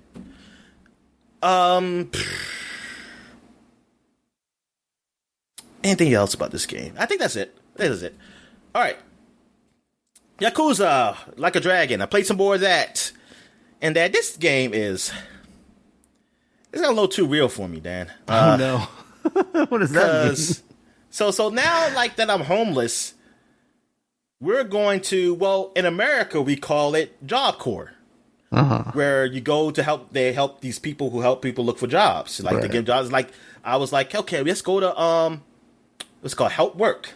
They call it Help Work, I guess, in Japan. It's like, let's go to Help Work so we can, help find some jobs or something like that.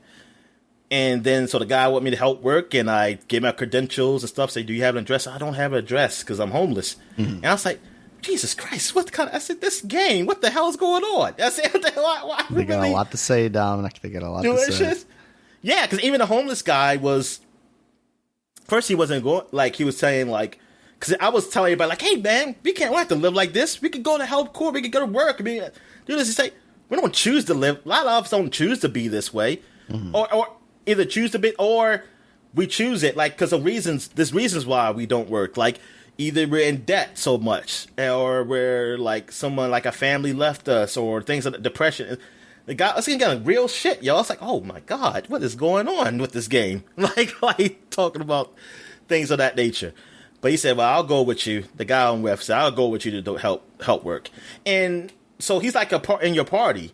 So, this homeless guy who I was with, he used to be a nurse, but I found out in his backstory as I played more of the game, he lost his job because he was doing selling illegal medicines. Like, he was selling medicines on the side, selling medicine and selling it off.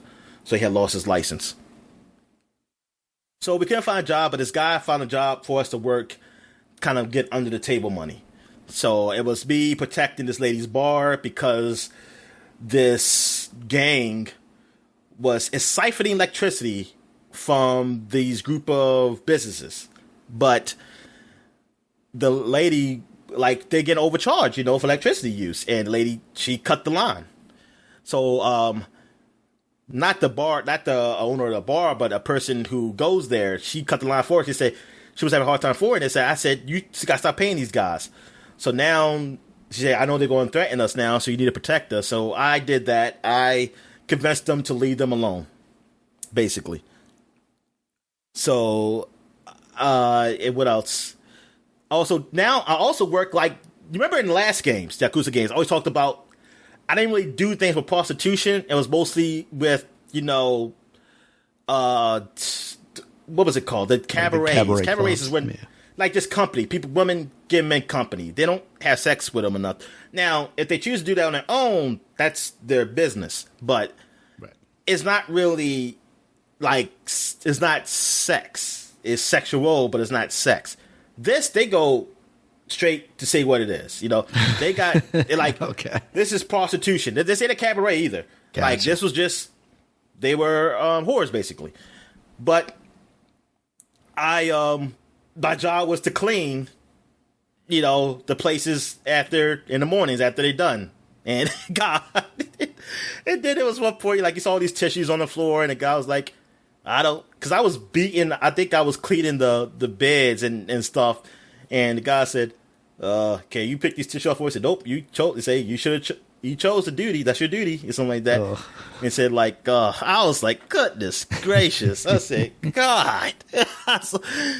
But I also had to help them out because it's these protesters who are called, like, Bleach. Is it Bleach Tokyo, Bleach Japan, Bleach whatever the area is, Yokohama or whatever it is? It's because they're saying, like, get rid of all this stuff, like the prostitution and things of that nature. They're saying, like, bleach it white, like, bleach the gray white. They call it, like, this is the gray areas. It's like, we want to bleach it white. It's like, so I got them to go away. And, like, she technically, the person who owns this place where the prostitution happens, it's called a restaurant, but it's not really a restaurant. So then the leader of the protests, he came back later on and got some people to ask for some food, because they say, hey, this is a restaurant. Now, if you don't give us food, I'm going to go, tell the police and something like that, and tell people to shut you down, saying, hey, these people ain't serving us food, and they're gonna come here and find out you're not a real restaurant, and then they'll shut you down. So she said, she just said, well, I got some stale crackers and stuff like that here. I said, no, you gotta give us some real food, as people said. So then I beat them up. Well, they started it, because I just went there and said, hey, leave it be or something like that. I would say something, and they said, oh, we'll fight you, and then I beat them up and made them go away. So, yeah, it gets down to nitty gritty like that. It was another thing where a guy senior citizens home that was taken over by the Yakuza, but thing is, you found they were actually killing some of the senior citizens, because what they would do, they would lie and say they need an operation, basically tell the people who put them in, like, hey, you gotta pay us this money for the operation, but it's a tough operation. But what they do is they really just kill them, and they'll keep them so they still be on file like they're alive, but they're still collecting money. And yeah, then I stopped that. Yeah, it's like you're being a hero for like really some grimy ass shit, yo. Like it is definitely, but it is funny though. Like they are pretty lighthearted. Like it gets a little serious. Oh man, this is awful, but it gets some lighthearted stuff though, man. It's so weird how these Yakuza games are. That like this is more lighthearted than the original Yakuza games, but it's definitely an adult.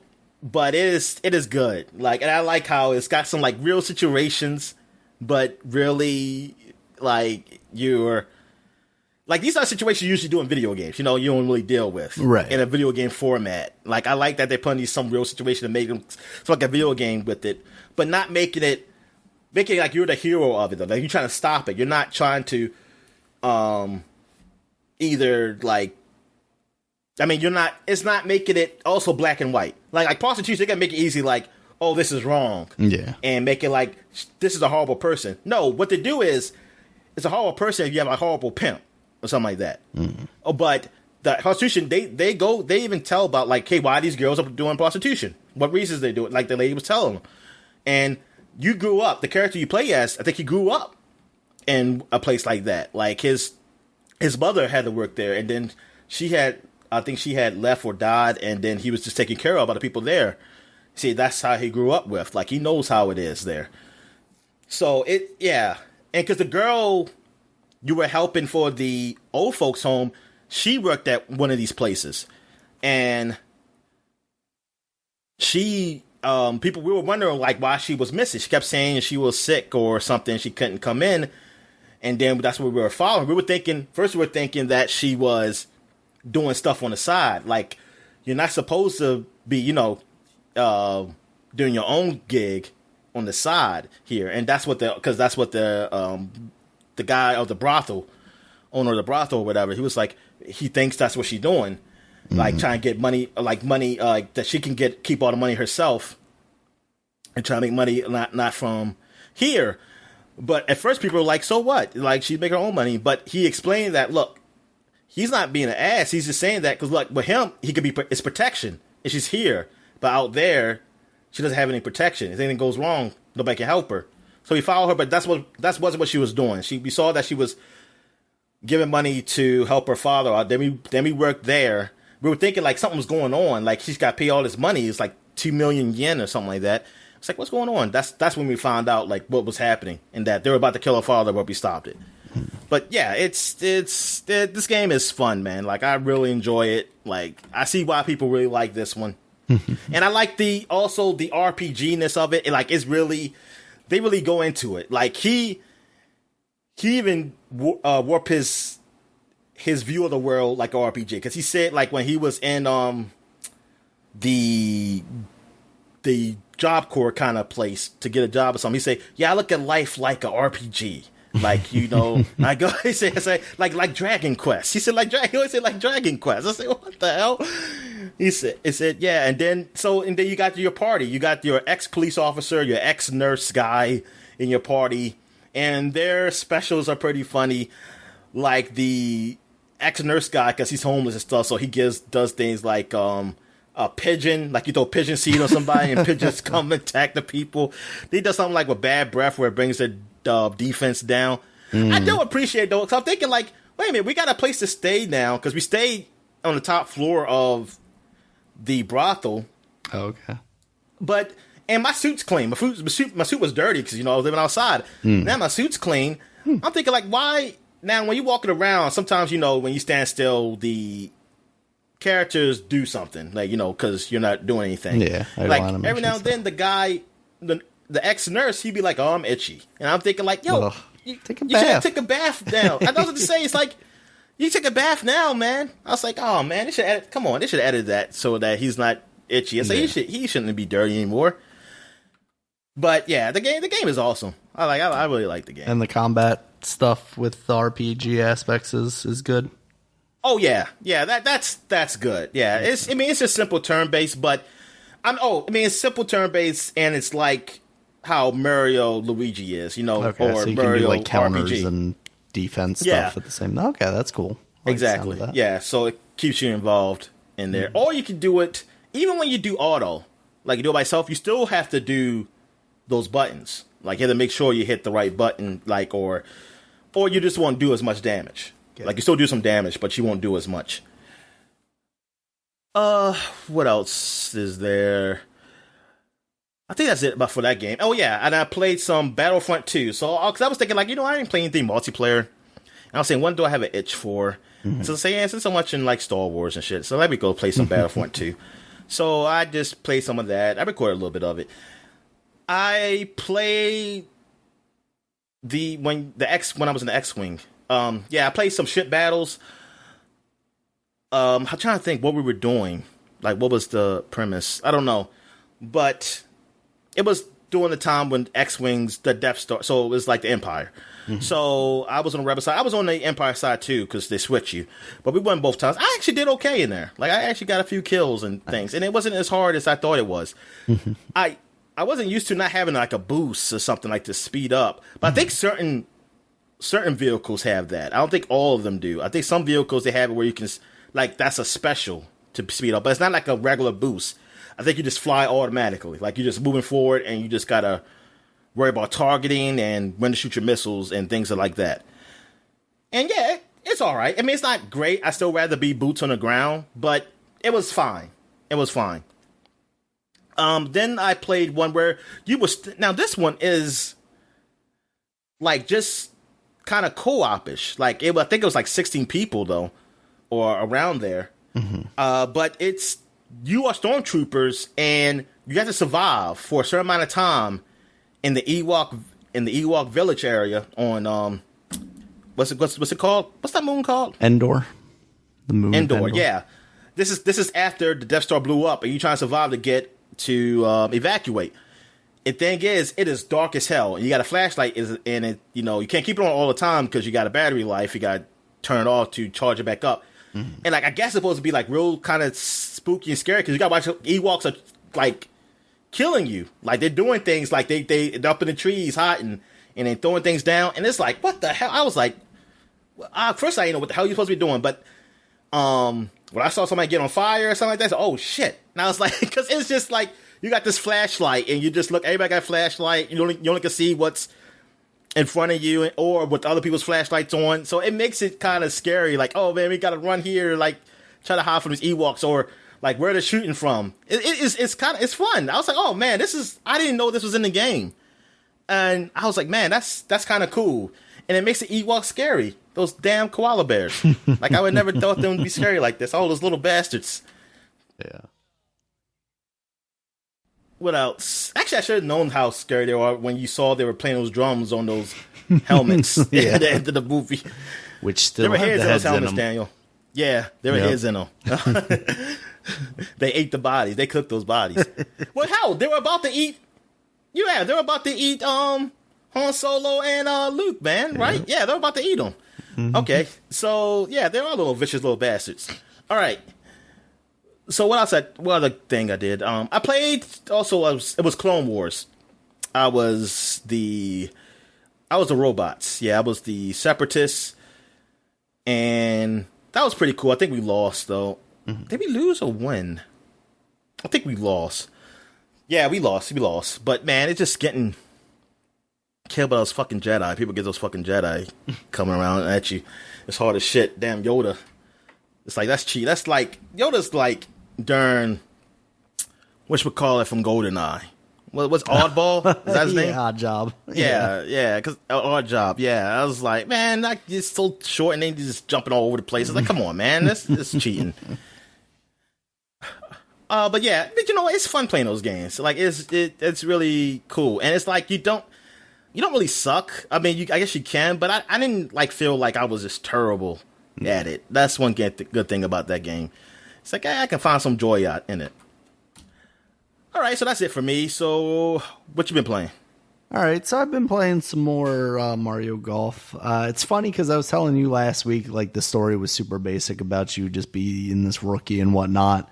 And then I started playing it a little bit after we got done recording the podcast. And there's, like, this lightning sword that I'm getting now. And now, like, Wario and Waluigi are there trying to steal it from me. And now I'm going to Bowser's castle because he's, like, apparently asleep and frozen or something because something happened. So it sounds like some stuff's happening now, but also it seems like I might be nearing the end of the game. So it's like, oh, damn. Oh, you're doing stuff here, but maybe you're not doing a lot of it. And also I was like, I actually did compete against like I was playing against Donkey Kong and somebody else. Oh yeah, so, like, happy 40th anniversary. Is it 30th or 40th? What is it? 40th anniversary for Donkey Kong. Oh, really? Okay. Yeah, I saw that on Twitter. Yeah, so happy anniversary to him. I still beat him in golf. Although that might have been one of the ones where I came in like second, but it didn't matter because as long as you place top 3 out of 3, I don't know. Oh, that's what they do? Like Mario Kart? No, I don't think it was. There was one that I did come in second, and I think it's one I talked about last week, so I don't think it was this one, actually. But yeah, it just kind of was like, moving on with the story. It's like, oh, okay. But yeah, I'm still having a good time with the golf aspect of it. Now that I've unlocked some of the courses through the story mode, I can play them in just like singles rounds of golf, and I like that because then I can just play it like normal golf. I don't have to like run between the holes or do any of that stuff. Yeah, I still enjoy it. I just really wish they tightened up some of that stuff. Especially like when you add stuff like the running between holes, like really if they had just had like a camera where it shows where your ball lands, like that would have helped me out a lot as far as just, well, not even helped me out a lot. I just would have appreciated it. I think it would have made it a better game. Yeah, I'm still enjoying that game. I'm still playing through it.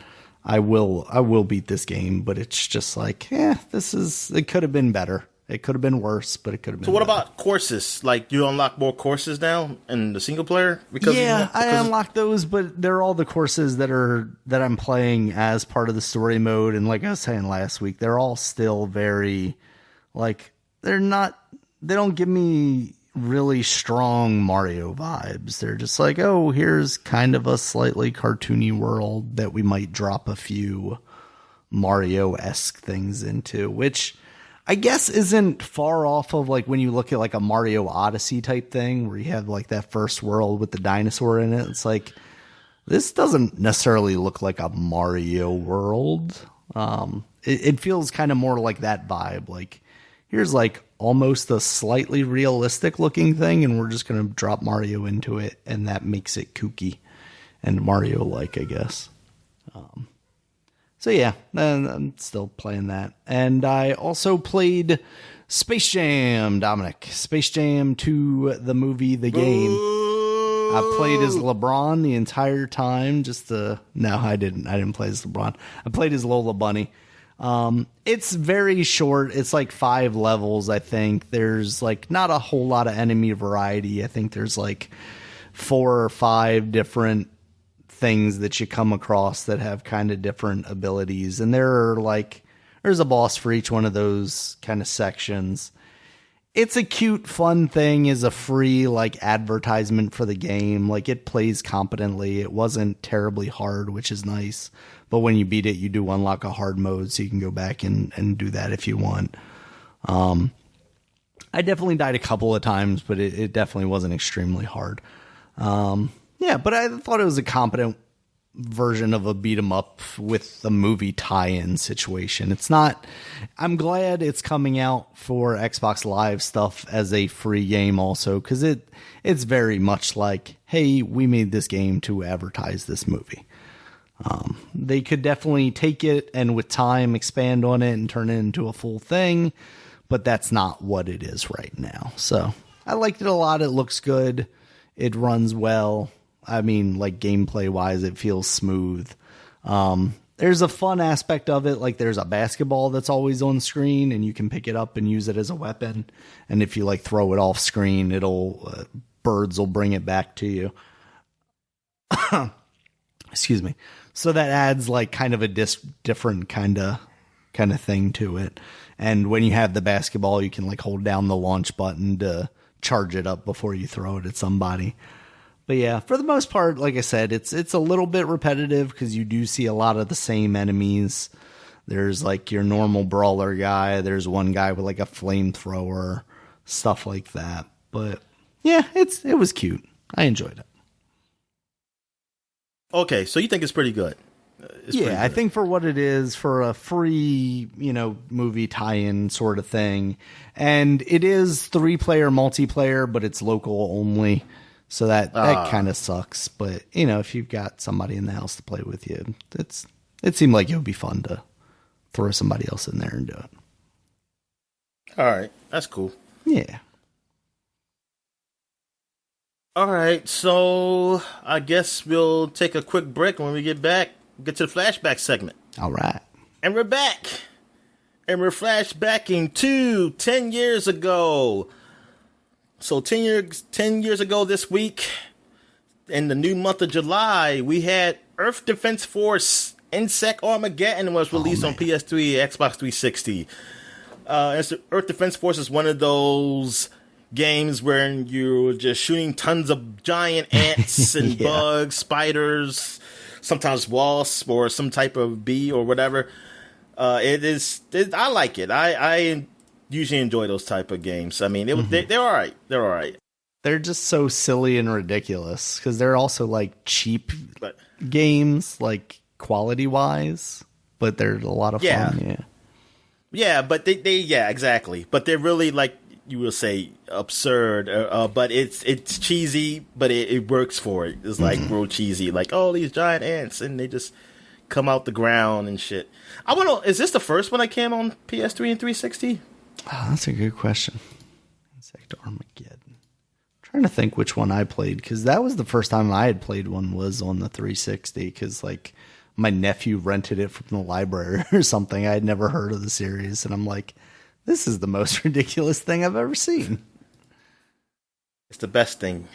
Then I mean, it was pretty good. It was a surprise. Looks like 2017 may have came out on the Xbox 360. 27. This is 2011. Earth Defense Force 2017. Sorry, it came out in 2006. Oh, okay. Yeah. yeah. Oh, darn, man. But good. The apocalypse didn't happen then, Daniel. They didn't come eat us. No, they did not. In fact, there cicadas was Earth Defense 2025. Cicadas. As they were waiting for them next 17 years, and then the giant cicadas come out. All right, so now we got PlayStation Move game, Ape Escape. I forgot they did that. Ape Escape. This series, I mean, on PlayStation, was like, they really utilized the DualShock. Like how they used, I remember playing the demo for it. And I was like, this is cool. Like Ape Escape. And then Ape Escape came on PlayStation 2. I mean, I thought that's going to be like one of the big franchises. And it was. It was a big franchise. But I guess they stopped. I don't know. I guess they said, hey, no more Ape Escape. Yeah. Maybe just the popularity went away. But that was like one of PlayStation's big franchises. I never did get into it, though. I like what I play. I just never got the game. All right, so I'm going to skip these two iOS games because I don't care. All right, so we got Wicked Monsters Blast came out on the Wii. I sure looked this up because I don't know what this game is. It's a rail shooter, apparently. and you're shooting monsters. A Thai-based studio. I'm gonna say Wicked Monsters is what you're probably shooting. I'm looking at the cover. They look like they could be like Pokemon or something. What are these things? I was gonna say I'm actually surprised at like the bear? cartoony nature of this. I expected it to be like really shitty generic zombies or something. That's what I'm thinking. But this is actually sort of impressive. They ain't got much of a wiki, so I don't know what this game got rated. But let me see what it looks like gameplay wise. Yeah, it's like super cartoony and looks like a rail shooter. You know, you're using the Wii remote to move around and shoot at things. Okay. Yeah, it looks very. It should be like $20. Yes. It came out. It should have been $20. This is a thing that would have been on the end cap at Target. Yeah, exactly. All right. So what else we got here, Dan? We got Miss Explosion Man came out on Xbox Live Arcade. Yeah. I played Mr. Explosion Man, and I liked it. It was all right. And I don't know. I don't think I bought it. I'm not sure. I don't think so. I know I didn't beat it or anything. Mm-hmm. I've been playing it. I thought it was okay. I just never really got into it. Mixed Explosion Man you played the girl version of him, and maybe that's his wife. I have no idea. She's not Mrs. Explosion Man, so no, she's her own woman. Just doesn't follow the norms. That's what she is. Societal norms. She's one of those things, huh? Yes. Feminist Explosion Man. Yeah, that's how it's done. But I think it's got okay reviews. I mean, I know the first one did. I remember it being pretty good. Okay. All right. So that was it. It wasn't really much that came out the first week of July 10 years ago. But now we go back 20 years ago to 2001. And we got Tomb Raider Curse of the Sword. It came on the Game Boy Color. I feel like I said this before. But it might have been the other Tomb Raider, because we definitely talked about a Tomb Raider on the Game Boy, but I don't think it was this one necessarily. Okay. And then we have Dark Angel Vampire Apocalypse came on a PlayStation 2. And it got some bad reviews for this game. I think someone said they didn't think some game this epic could be this horrible or something like that. And one review said, and yeah, it looked. I guess it was. Maybe there was potential behind it, or people thought like it was going to be a good game, and this turned out not great. And Dark Angel, I just felt like I heard that name before. That's the Jessica Alba thing that used to come on Fox. That's right. That's what I was thinking. This was going to be a game related to that, but it doesn't look like it. Yeah, that's why I knew the name. I said I heard Dark Angel before. I never did watch this Dark Angel. I think my friend watched it. Mm-hmm. Yeah, I never really got into it. Yeah, I remember this. Yep, I remember the commercials for this. Okay. Oh, but not the game. The game, yes, the game is horrible. Stay away from it. Never heard of it. Don't know what we're talking about. All right, and Gran Turismo 3 came out this week on PlayStation 2. Oh, man. This sold a hell of a lot. Beautiful cars in 2001. Yes, it did. I mean, this game was gorgeous. I mean, it was fucking gorgeous. And this, the PT Cruiser had just came out, and I was just driving that car. It's slow. It's very slow. Did not race with the PT Cruiser. That's what I was driving. Because I was like, oh yeah, that's the PT Cruiser. I remember that. I seen that car. I see the commercials for that car. So I was like, I would drive it. I think a person I knew had the car because I have rode in it. Yeah. It's like, oh. That's a car you just don't see on the road anymore. Like it's that was it's like they all just evaporated into dust or something. I mean, like the Bug when the Bug came back, and they were on the road a lot, and I don't think they make them anymore, right? I mean, I don't see no new Bugs anyway. I'm trying to think. I definitely still see them, not frequently, but I see them enough to go like, oh yeah, they're still around. But I'm trying to think if there's a new Bug, or if it's just like we make Jettas now. We don't care. Oh, the Jetta's back? Oh, the Jetta's a big deal. Oh yeah, I'm thinking about the old Jetta, the one back in the 90s. They're all SUVs and crossover SUVs now. Yeah, man, I don't count, man. That's just a new car. They just call it Jetta. This looks nothing like the old Jetta. The Passat. Oh, I know that. They really don't have bugs anymore, I guess. I guess bugs too small. Like, that would have probably been a good car for them to electrify. Small, make it That's what I was relatively thinking. That's cheap. what I was thinking. Like electric, yeah. It could have been an electric car. They have the ID3, which is probably around that size, but it looks more like a Prius kind of thing. They are bringing the bus back, like the VW bus. They're making an electric version of that called the ID Buzz, which looks kind of cool. Very futuristic. How about DeLorean? So they're bringing that back? No, not yet. Let's come back from the future. All right. Doc Brown has not returned yet. Sorry. All right. So where I'm at here. All right. So also 2002 came out. We got MX 2002 featuring Ricky Carmichael, Daniel. You know this guy? I have heard of Ricky Carmichael. I'm trying to think of... Because you watch those you say you watch those XSX games and stuff. I thought you might have seen him there or something. Oh, yeah. No, absolutely. I'm familiar with the name. I'm just trying to think of, like, what memories I have of him specifically. What move he would have done, like, the first of...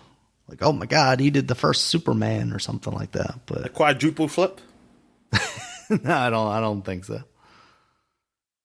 They do double backflips on those fucking things, which is incredible. Because I remember being like, I was watching that stuff when they did the first backflip because people thought it was so hard. Because they would do them on like BMX bikes, but because of the weight of like a motocross bike, people thought it was like nearly impossible to do. And then like I think Travis Pastrana or one of those guys was like the first guy to do it, and it was just like opened up the world to all that shit. All right, so what else we got? We got Tweety and the Magic Gems for the Game Boy Advance. Is that Sylvester and Tweety fame? Bird games. Yeah. All right. You know what? It's Tweety Bird's on the front, but I see they got the other guys there too. I see Bugs Bunny, Sylvester. Tweety doesn't sell games, Dominic. Also, why is Tweety should?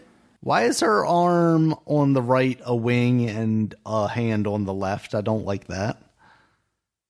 You said her. Him. I thought, sorry. Yeah, I was about to say I thought Tweety was a dude. I am always confused by the gender of Tweety, to be honest with you. Them. She's genderless, Daniel. All right, well, them. She is a they. I think it was the eyelashes. The eyelashes always made me thought Tweety was and for me, it was that when I saw a nightgown on a night, he was wearing a nightgown because that's what people were confused. This is what old people wear, Dominic.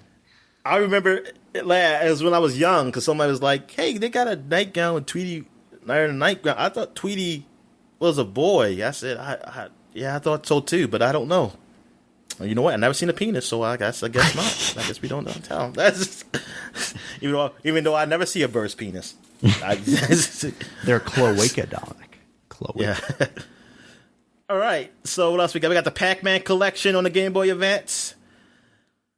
And we got the Super Dodgeball Advance. I remember seeing this game in Game Informer. That game I played on the emulators, and I thought it was very cool.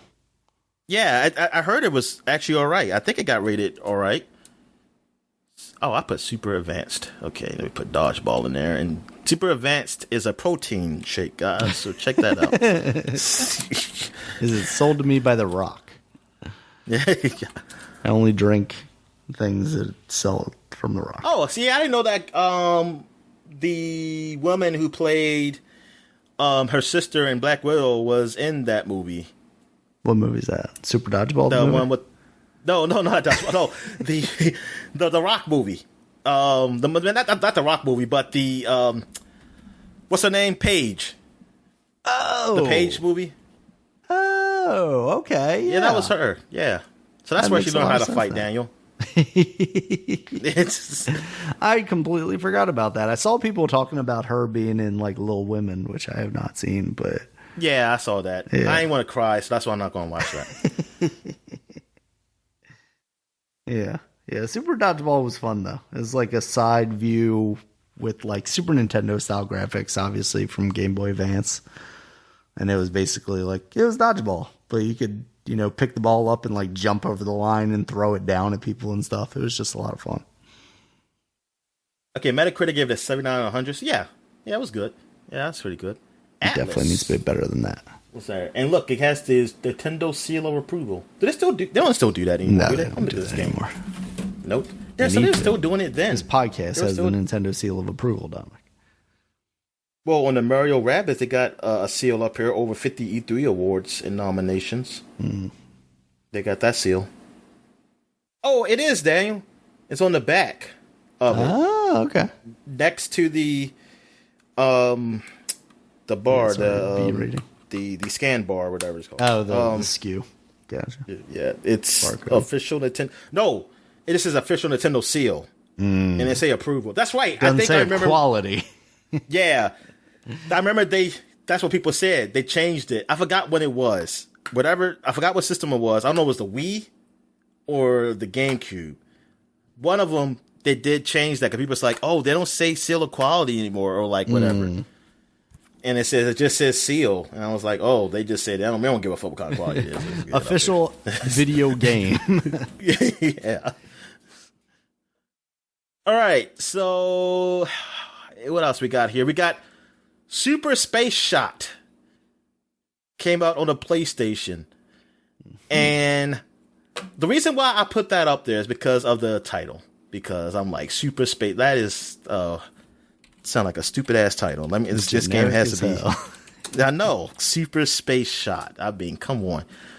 Let me see here. Super Space Shot game. Oh, well, no, that's not. I was about to say it was on Steam, but no, that's not the title. All right, so I guess this game is so generic it doesn't even have like a Wikipedia page for it. But here it is. PlayStation. Somebody have a YouTube PlayStation 1 underrated gem. So they think this game is a gem. Oh, it looks like a bullet hell shooter. That makes sense. So yeah, it looks like a bullet hell. Yeah, a bullet hell shooter. Super Space Shot. God, look at the cover too. It was just like this game cannot have sold well. Like I just look at the cover, I was like, what the fuck is this? All right, so that was it. Now I go back 30 years, Daniel. 30 years ago, Daniel, this great game came out. Before it went 3D. Duke Nukem. Oh man, came is out. this the side-scrolly one? Yep. Daniel, I'm going to tell you this. I did not know it existed. I honestly thought Duke Nukem 3D was the first one. I don't think I ever got very far in it, but I definitely played it. And I played it after Duke Nukem 3D, ironically enough. Because I did not play it at the time that it came out. Yeah, I was about to say. I was going to ask you, say, oh, you played it when it came out? Okay. Nah, yeah, I'm looking at it. Oh, my God. Look at this game. It's incredible. Look, you pick up a football. Yep. Like, it gives you, that's points or something? Yeah, I guess I give you points for that. Look at that. You pick up footballs for points. Oh, I guess he's like a man's man, you know? Like, he likes all man he's things. Just there because he's an American man, Dominic. Yeah. Don't know why you would need a reason to pick up love football and chicken. I saw like a big chicken, and let's see what he get here. He picks up some disc, too. I guess that's a Duke Nukem game because it's DN. I think this was on like one of those discs that my stepfather got that had like 10 million games or something on it like that. Soda. And I was like, oh shit, they have Duke Nukem on here. And then I was like, oh, this is not the Duke Nukem I thought it was.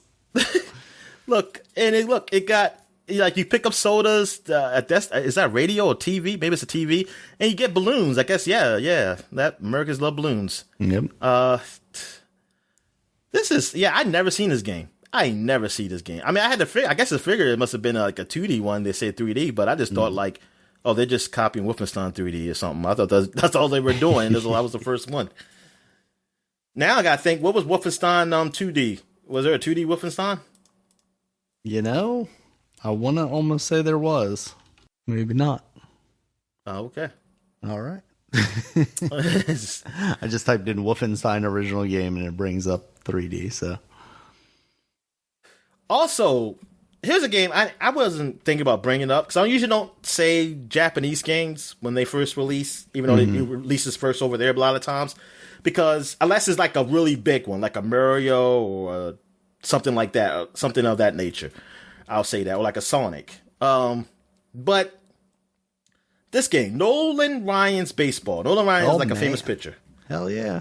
But it released. I never knew this game came on Super Nintendo. I never knew about Nolan Ryan had his own baseball game, honestly.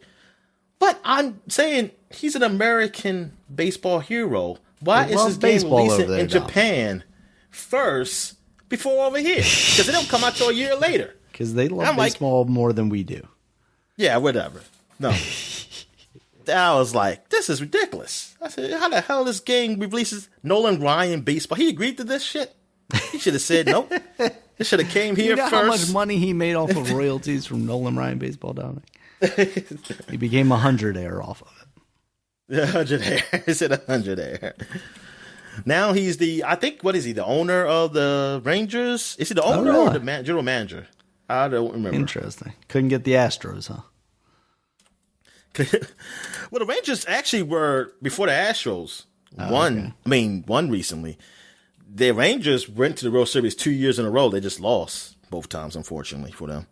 And he was upset. Nolan Ranger tennis. What?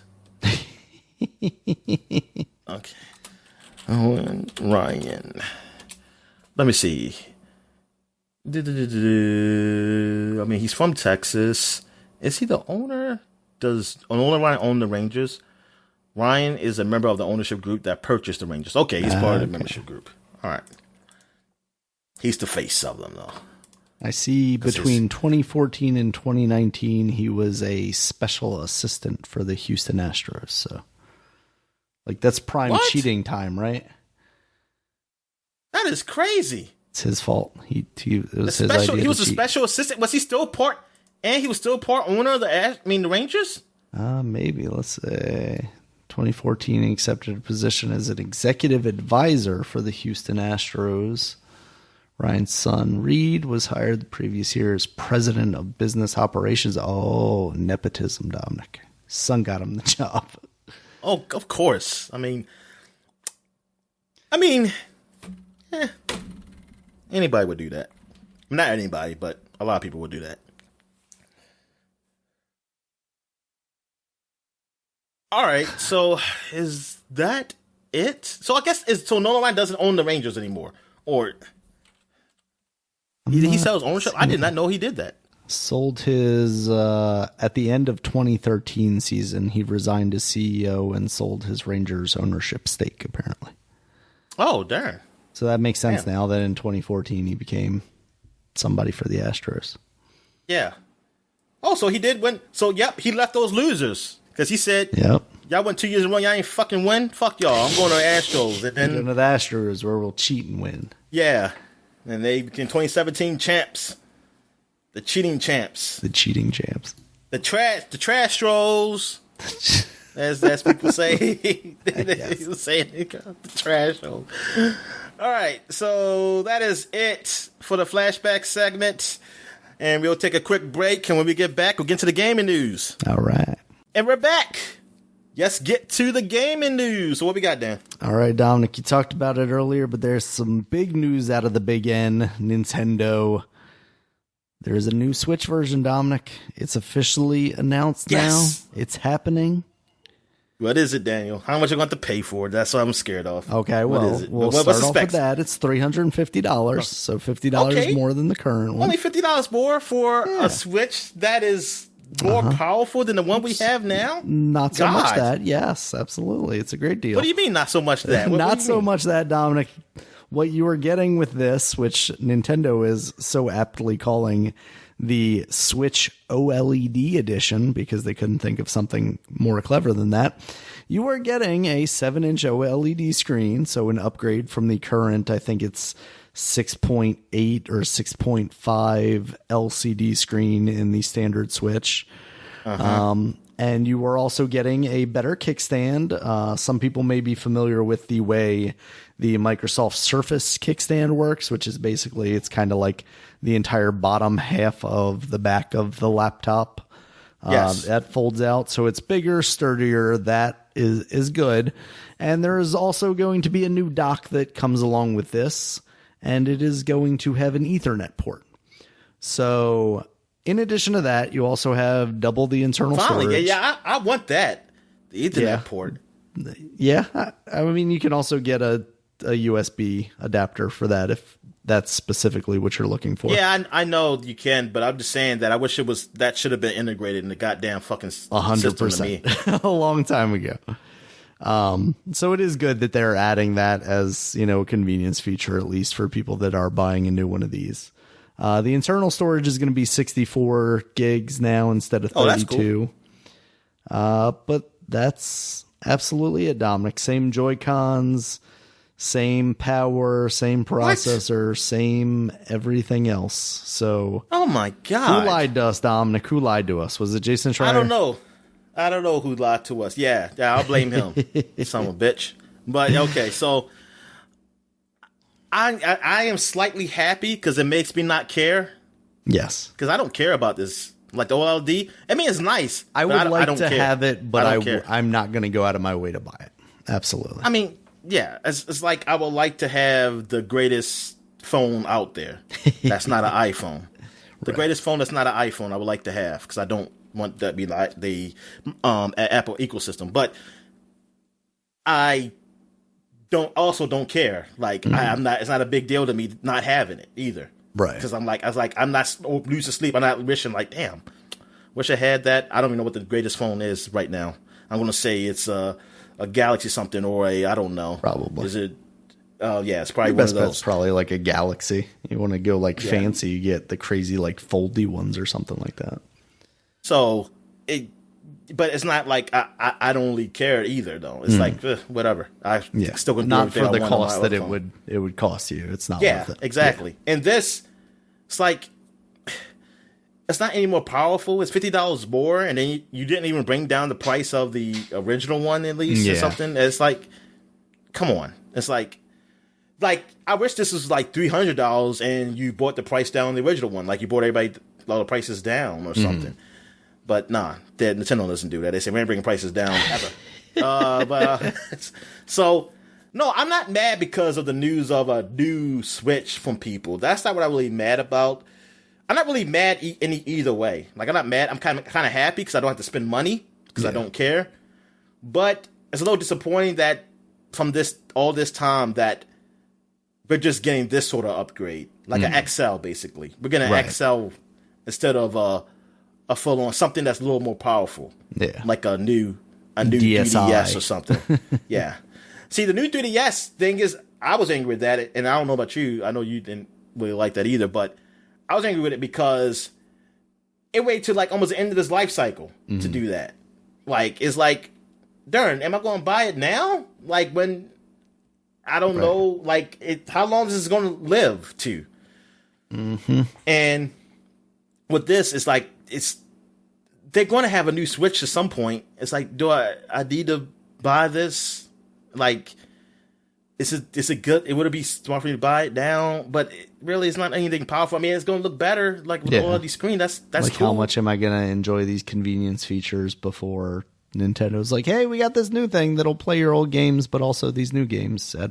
Better. And this is only good if you play undocked a lot. If you're a guy who just plays on your TV, this means absolutely nothing. Yeah, I saw a lot of people doing the meme of, oh, I've already got a Switch with a bigger OLED screen, and then they post a picture of it in the dock in front of their fancy OLED television. So, yeah, it's disappointing. It's disappointing. It's not a big deal. It's like, this is, nah. Yeah. Like, whatever. I'll just wait till something huge comes up. Or the other news or something like that. But yeah, because then you got the same Joy-Cons. It's like, can at least same get drift. New. Yeah, exactly. That's why a lot of people said, oh, so we're still going to have a drift. So that's great. Yeah, that sucks. I mean, it looks nice. I mean, the color and everything, it looks nice. Yeah, there's a black and white one out there now, and there's a just normal colored, red and blue one still. Yeah, so, yeah, it's a little disappointing. What else? You got anything to say about that? Yeah, I mean, I was telling you, basically, if this were like a different time, it would have been, we're dropping the Switch down to $250 or whatever, and then we're releasing this at the $300 price point. But it's like I've heard a lot of people talk like the demand for the Nintendo Switch hasn't really dissipated. You know, they don't need to do that, so that's why they can do this. I've seen a lot of speculation that, you know, maybe they were going to do some sort of power increase, but due to like chip shortages and silicon shortages and stuff like that, maybe they couldn't. So they were just like, we got these screens already. I've also seen some speculation that because like for phones, these size screens are being ramped up in OLEDs and being, you know, the processing for LCD versions of them have been going down, that, you know, this might actually be cheaper for Nintendo to produce with an OLED screen. That stuff doesn't really matter to me. It's really just, for me, it's like the price. If I was buying a brand new Switch, I would spend the $50 and get this version. But since I already own one, this isn't a compelling enough upgrade, despite the fact that, boy, I do love an OLED screen. I mean, that's what I loved about the PlayStation Vita. That thing looked amazing, and even running like old games on it through emulators looked fucking fantastic. I would love that. The bezel on the old Switch is obscenely large, and reducing that and getting a bit bigger screen out of it would be nice. Kickstand stuff, that doesn't matter at all to me. Dock stuff, Ethernet would have been nice, but again, it's not something that I'm like, oh man, I feel like I'm missing out on, because a lot of times I am playing in handheld mode. I'm disappointed because there's not a power bump there, and there are games that Nintendo is currently releasing that maybe could have used a power bump. And I fear a little bit first Samus and Metroid Dread. I don't want that game to come out and have slow down and go, man, they could have released a version with some better stuff. There's people out there who say, because somebody was talking about like the new Breath of the Wild, like because even the current Breath of the Wild didn't run great, and then there's people out there who said like it was fine to me and something like that. Like, do me? I'm just thinking like it didn't. I was like, okay, that's okay as it's fine, but to say that it didn't, are you show just not slow noticing down? It? Or are you one of those people that it's either you didn't notice it or you just don't care about it. Like, it's one thing, like, just like with me with the Bethesda games. Like, they have their problems that people complain about, you know, when they first come out, like bugs. Now, I haven't experienced some of those bugs they had, but I have experienced some bugs. Now, I haven't experienced no save bugs, so I can't say, like, if that happened, I definitely would be bitching. Right. But I experienced some other bugs, but those bugs don't bother me. But I'm not going to say they're not there. I'm not going to say like that doesn't exist, like your lines, because then I hate when people like on the internet they do that. I just say like I never experienced this, and then another person comes and say, "Yeah, I agree. I don't know what they're talking about." It's like, well, it didn't happen to you, right? Or you don't notice lucky. It doesn't mean it didn't happen, dude. Right? It's like that's what I'm saying. Like there's whole freaking threads out there, people talking about this. They're showing proof of it too. Like they're showing like you look on YouTube and shit. Come on, man. It's like there's not a lie. The game is still fine. Yes, the game is still great, but yeah, with the power increase, it's like, oh man, it can run so much better. I mean, we've seen it on PC how it can possibly look. Yeah. Like on my freaking computer, like which is not so great. And like I seen what it could possibly look like, and so it kind of sucks that we're not getting that new system. Like if I want to see a new system, I want to see a new system that actually makes improvements. Yeah, like those type of improvements. I don't want to just see like some like the physical system is actually like better. I mean that's cool, but no, not now. Not at this point.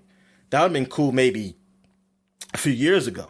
Yeah. But now this is a point where like people want to buy a new one. Yeah, because we're getting to the point where we are starting to I feel like we've cleared the midway point with the Switch, right? And we're going towards the end of life for it. So yeah, if we then at that point a year from now get that upgrade, are we talking like new DS kind of territory where it's like, well, now I'm like a year away from a new thing. So what's going on here? Sounds like you're daughter's having some fun back there. She is not happy about this Switch situation either. The consoles. Like now we got these new gen consoles, so the Switch isn't even older. Yeah. It looks even older now. I mean, like, the games that it could possibly play, like those third-party games, are going to get to a point where, like, only the indie ones can, like, the smaller indie ones anyway, can be on the Switch. Or you're going to be playing a cloud-based thing. Yeah, or is it going to be a bunch of cloud games? Which, I mean, honestly, like, if we got to a point where it's like they realize that they're going to struggle against the competition because they can't release these games, or they can't get companies to release these games, that makes them desperate enough to like come hat in hand to Microsoft and go like, can we get Game Pass on our Switch? That'd be great. That also does not sound like a thing Nintendo would ever fucking do. They'll do their own. That'd be a little bit crappy. Yes, that'll be better like 10 years from now. Proprietary, like awful thing. Yep. Yeah. They'll call it the I don't know. What's the cloud called in Mario? A cloud. I don't know. Be like the Lakitu service or something. The little guy that flies around in the cloud. It'll be him. Yeah, that guy. Yeah, that's what I meant. Yeah. It's the Lakitu. Yeah, the Lakitu service. You see him throwing games. Now I'm on board. I like this idea. Can we get Microsoft to just buy Nintendo? How much money would that take? How angry. I don't know how much. I don't think it's money. I just think it'd be just Nintendo's pride. It's like, we're not getting by yet. You can get us. Hostile takeover. Get Phil Spencer in there. Oh, people would be so angry about that. It'd be great.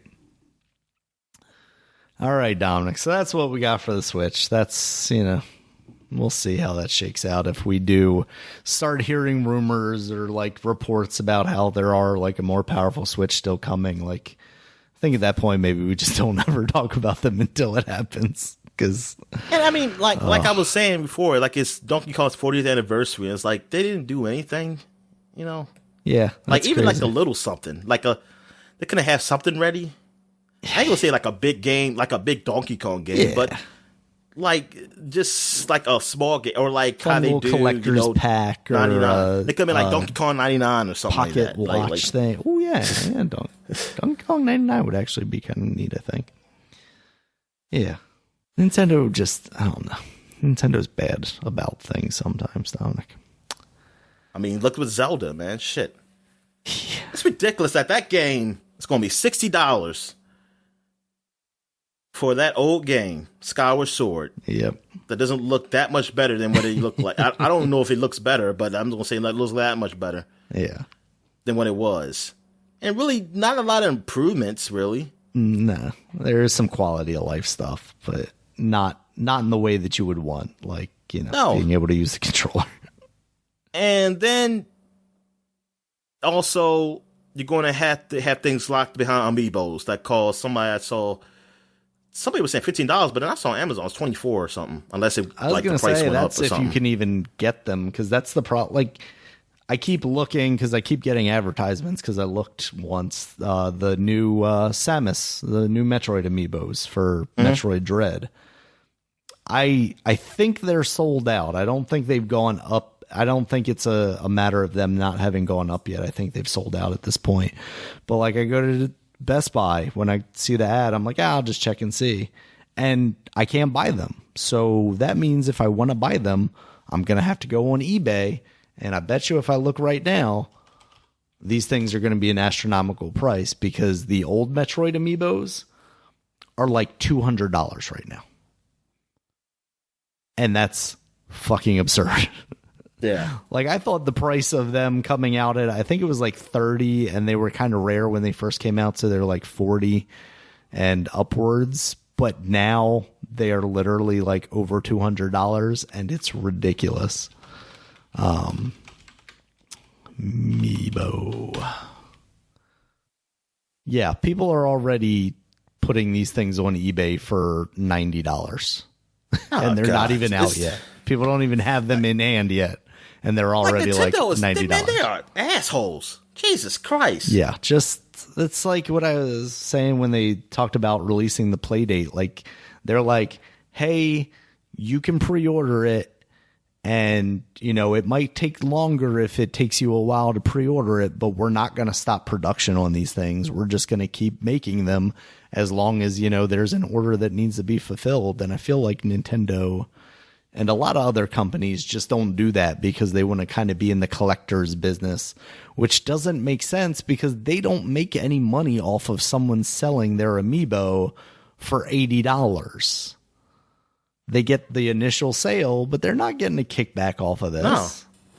So how does that benefit them? I just take pre-orders for things and then fulfill those pre-orders and make a little bit extra. I understand you don't want to like overproduce stuff, but there should be ways for me to continue to still buy those. Yeah, it's like one thing about overproducing, but it's like you had the money to do that though. Yeah. Those losses probably won't mean much either. Yeah. Like how much it fucking costs to make them? Just look at all the like Disney Infinity figures that sat on the shelves forever. Did that kill Disney? No. The fuck no. It just killed their video games division. Yeah. It's just frustrating sometimes, Dominic. All right. In some other news, Dominic, Witcher 3 is going to be coming to the PS5 and Xbox Series consoles sometime this year. And along with that is going to be some DLC, some free DLC inspired by... And PC, though. Yeah, and PC up here, too. Yes, because this DLC is also coming to the PC. Okay. Yeah. Because it's already, you know, the complete edition's already out on PC. Yeah. Yeah, it's going to have some DLC inspired by the Netflix series. Now, I saw a lot of talk about this going around saying DLC inspired by the Netflix series, which very much makes you think, oh, cool, like some kind of quest or something, right? But on the actual advertisement that everyone's basing their articles off of, it says items inspired by the Netflix series, which makes me think you're just going to get some skins. Like even one of the examples that I think one of like the game's producers or something said was like, oh, you can get the armor that Geralt wears in the show or something like that. Like, okay, that's fine. But the way I'm seeing a lot of these articles worded is DLC, and I feel like they're overblowing it a bit. Okay, so they're going cyberpunk on us with this. Exactly. You know, that's why I want to say it like the way I'm reading it, I don't expect very big things on it. So maybe temper expectations. Because it's cool that they're still supporting the way they this described game, it, it's just like DLC. I'm thinking like some story shit. I didn't think it was just item stuff. Damn. And of course, there aren't details, so I'm not saying it's just items. But the way their actual advertisement is stating it, it says items, and to me that is very much specific to, you know, skins, weapons, things of that nature. We're not going to get story stuff out of this, so. We'll see how that shakes out, but maybe temper expectations a little bit for what we might get for The Witcher 3. Nope. I'm going full blown. I'm high. I'm going all the way. High expectations, baby. All right. Speaking of high expectations, Dominic, you may have high expectations from one of the founders of Rockstar Games, Dan Houser. And maybe he'll be able to fulfill those for you because he is back on the scene. Not officially. This is all stuff that's being found through like company trademarking stuff and whatnot. But apparently he is tied to a company called Absurd Ventures in Games, which is maybe a little bit much of a title, but you know. Yeah, Absurd Ventures is okay. Ventures. Yeah. Yeah. And or in games. In games. And that's being described on these websites as ready-made interactive leisure and entertainment software development. So was he just getting tired of working for 2K and wanted to branch out to do his own thing? Did he want to get out of his brother's shadow? That guy's got to have enough money. You would think, you know, maybe he just went off into the sunset. He spent it all. He spends it all down. Oh no. He followed the Nick Cage didn't pay the tax man route, so now he just has to do anything and everything. No.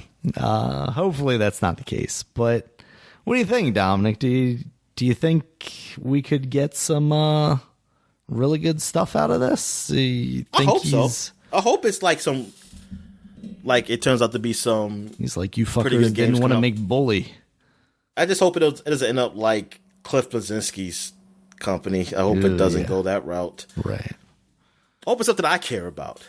That's what I want. Yeah. I have to care about it. Yeah, he's the guy that, had story credits on a lot of those Grand Theft Auto games, Red Dead games. So, he's got some talent there. So hopefully I actually hope it's not multiplayer. That's I mean, not multiplayer in the sense, like at least there's a single player. Like I hope it's not like a multiplayer focused game or a darn battle royale game. I swear to God, it's like a battle royale game. I was like, oh, freak, come on. Well, we've got more battle royale games to talk about later, Dominic. But for now, we have a game that you may not care about. So there was a Bloomberg article from our buddy Jason Schreier that came out the other morning, Assassin's Creed Infinity leak, and shortly thereafter, Ubisoft said, fuck it, we're going to acknowledge the fact that this game exists and is in development. And are they not going to give their stuff to Bloomberg anymore because of this? Yeah, exactly. Just like Kotaku? I mean, they probably were never giving it to them in the first place. Yeah, if I had to guess, especially after some of the other articles they put out about them, and especially after this article, because they also talked about how Ubisoft still has some of the alleged predators in positions that they should not be. But no, they went to class, just like the Papa John's guy who went to the racist class. They went to watch sexual offended videos and stuff like that. Oh boy, yeah. So say now I know not to do that. I didn't know you couldn't do that before. I didn't know now. Yeah. So the unfortunate news, Dominic, is this is described as a live service game, one of our favorite genres.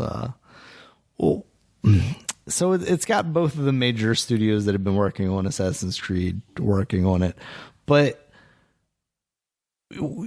even listening to you talk about Valhalla as of late and just how much content are in those games, what benefit is there to making an Assassin's Creed live service game? People cannot download these games illegally. You know what? There you go. That's a very good answer, Dominic. There's one very good answer for Ubisoft. That's the only answer I can think of. Mm-hmm. Because other than that, you can always just download content and still just have it. You don't have to be online all the damn time. Yeah. So, because the way some people are talking is that it's not that it's a multiplayer game or like it's like some people think it's like it's going to be like multiple games on this service. So basically, like a platform to then release. Gotcha. Almost or like there's different stories and like the stories, missions you do in games. They say similar to what it was in a previous Assassin's Creed that I didn't play though. Like it was in a menu system of one of the either Unity or the British one, the Syndicate. Okay. What was Unity? Was that the French Revolution? Yes. Okay.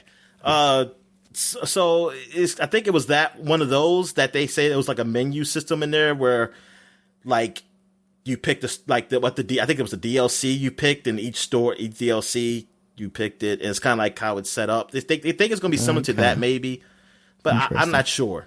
Because live service I was just thinking like, it's like a world or something. Maybe it's like an open world. Yeah, exactly. That's what I'm thinking. Too, yeah. But I gotta hear from them. But some people are thinking like it's not exactly that. It could be just like different games, and you just have to be online and they just do something. I don't know. But that's like somebody said. When I hear live service, I always think about like just like never ending story, like a story without an ending, and then all this other like that's the really big thing. Like the microtransactions. Like if they don't do nothing for the game enough anything, then I can kind of ignore it. Yeah, as long as the game is all right. But like someone said, like I just think of you just don't get an ending. to the story. That's why I don't like Destiny, like story wise. It's like I don't. Well, first of all, I don't like the story because the story is just doesn't feel like it's really well written. Like I have to go to Wikipedia to understand what the hell they're saying, or what am I doing.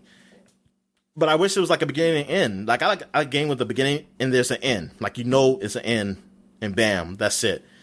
And this just has that feeling like you're not going to get that. So what am I exactly? What is this? It's just I don't know. But just the idea I had to be online all the time. I don't like that especially for single player games. It's like why? Yeah. Except for what I just said, for people will not steal your game, not get it illegally. That's the only reason I can think you do a single player game like that. Yeah, and I'm sure if that ends up being the case, that they're not utilizing anything live featurey outside of, hey, you just need to be online to play the single player game, people are not going to be happy, even more so than they're probably already not happy about this announcement. Yeah, because plus then, you know what else? Those people who like to use trainers on their PC like me can't do that. Yep. Because it's a live service goddamn game. And see, those trainers also helped you because I had to buy those shits to make fast level ups. Oh, now you're stealing from them, Dominic. How dare you? So that's another reason to do live service. It's like, well, they can't cheat because we're gonna have those anti-cheating shit, and then we're gonna kick you off our servers if you cheat and try to level up super fast, like they do on other live service games. Yeah. So now, because they couldn't stop you from cheating before, now they can. So they can stop you from stealing and cheating. Probably the cheating is probably the biggest thing because people who want to level fast, they got down and have to pay that money if they really want to. They can't just put a trainer on and say, "Oh, fuck, fast level up," or like, "Oh, well, I have my damage multiplier is up anyway, so who gives a fuck? I don't care on love." So now, but nah, they can't do that anymore. So that pisses me off because now I'm thinking I just played my last Assassin's Creed game, Valhalla. I guess it's over for me. Yeah, I'm pretty much done. I just have to read the story on. I don't even care about the story. I don't even care. That's all. So I'm just done. I'm just. Ever since they took Desmond. But what do you think? Yeah, I think that's a salient point that I didn't even really think of as far as this stuff. I didn't really consider the anti-cheat, anti-piracy kind of aspect of it. I was just thinking, oh, they're, jumping on the trend and they want to, take their biggest franchise with them. But yeah, I think that's very smart. That's a smart outlook on it. I don't like that idea, but it would not surprise me if that was just like me think about things like that, Dominic. I mean, I said Dominic. Oh, Daniel. talk to myself. People think of things like I think of things like that because I'm always thinking about cheating. Yeah, and understood. Then when I see games, it's like it's only online. I say, damn it, I actually have to play this. Or it's only on consoles. Yeah. So I was like, damn it, that means I can't cheat up there either. I have to actually play like a normal person. That's why you're so against PlayStation exclusives, Dominic. I get it. Exactly. I can't cheat on them. Well, I think there is like a brute force thing, but I just don't feel like going through that stuff anymore. Yeah. Like reading it. It just takes so much time. Yeah. Because it took forever for me to do the PS3. I finally got it working. It was beautiful. But it just takes so much time. And I just like, you know what? I just want to play. I see the simple days of Game Shark and Action Replay of just putting a disc in or putting some type of device on your system like Game Genie 2. Just make it simple. And it's like, oh, you got the code book, and then you got the internet. I say, okay, the internet, can look at the internet, see what the code I have to put in. That's it. Not like trying to freaking crack things and oh my god, it's going through that shit is like, oh fuck it. I want to get to the point, say, oh fuck video game shit. Just fuck it. I'm doing all this. I might as well just become a real hacker. Yeah. Steal money from the banks, Dominic. Yeah. All right. Oh, do what real heroes do. Steal photos from people's phones. Oh, God. All right, Dominic, moving on. PlayStation had a state of play this week that featured... Oh, but you see, Daniel, with that, I wouldn't give it to the world. I just keep it for myself, so I'll never get caught. I say, oh, yep, I hacked it, and I ain't showing this to the world. It's all mine. There you go. Selfish, but also considerate. So thank you, Dominic. All right. So state of play, Dominic. This featured heavily Deathloop, which we have seen a couple of times. But before we got to that, we got the PlayStation State of Play, right? Yes, yeah, Sony PlayStation State of Play. So we've got a couple announcements before we got to that portion of the show. It kicked off with Moss Book 2, the sequel to Moss, which is the tiny little mouse game that was played in VR. So we got a new PlayStation VR title, Dominic. They're still supporting it. We'll see how that goes, if it's like a cross-gen thing or if it's just a new PlayStation. Is there a hack where you can play that on your VR? I think that game did actually release on the PC at some point. So I believe it is available to play, yeah. I've heard it's good. So I just, one of these days, get around to hooking that stuff up again. And is Moss a female mouse or a male mouse? Honestly, I do not know. I would have to get into VR and take a much closer look to find out. Yeah, I'm not sure. After that was Arcadegeddon, which is a new Ilphonic game. I believe they're the ones that did like Street Ninja or Street Genie or something. That was like the graffiti game that was also a PSVR game.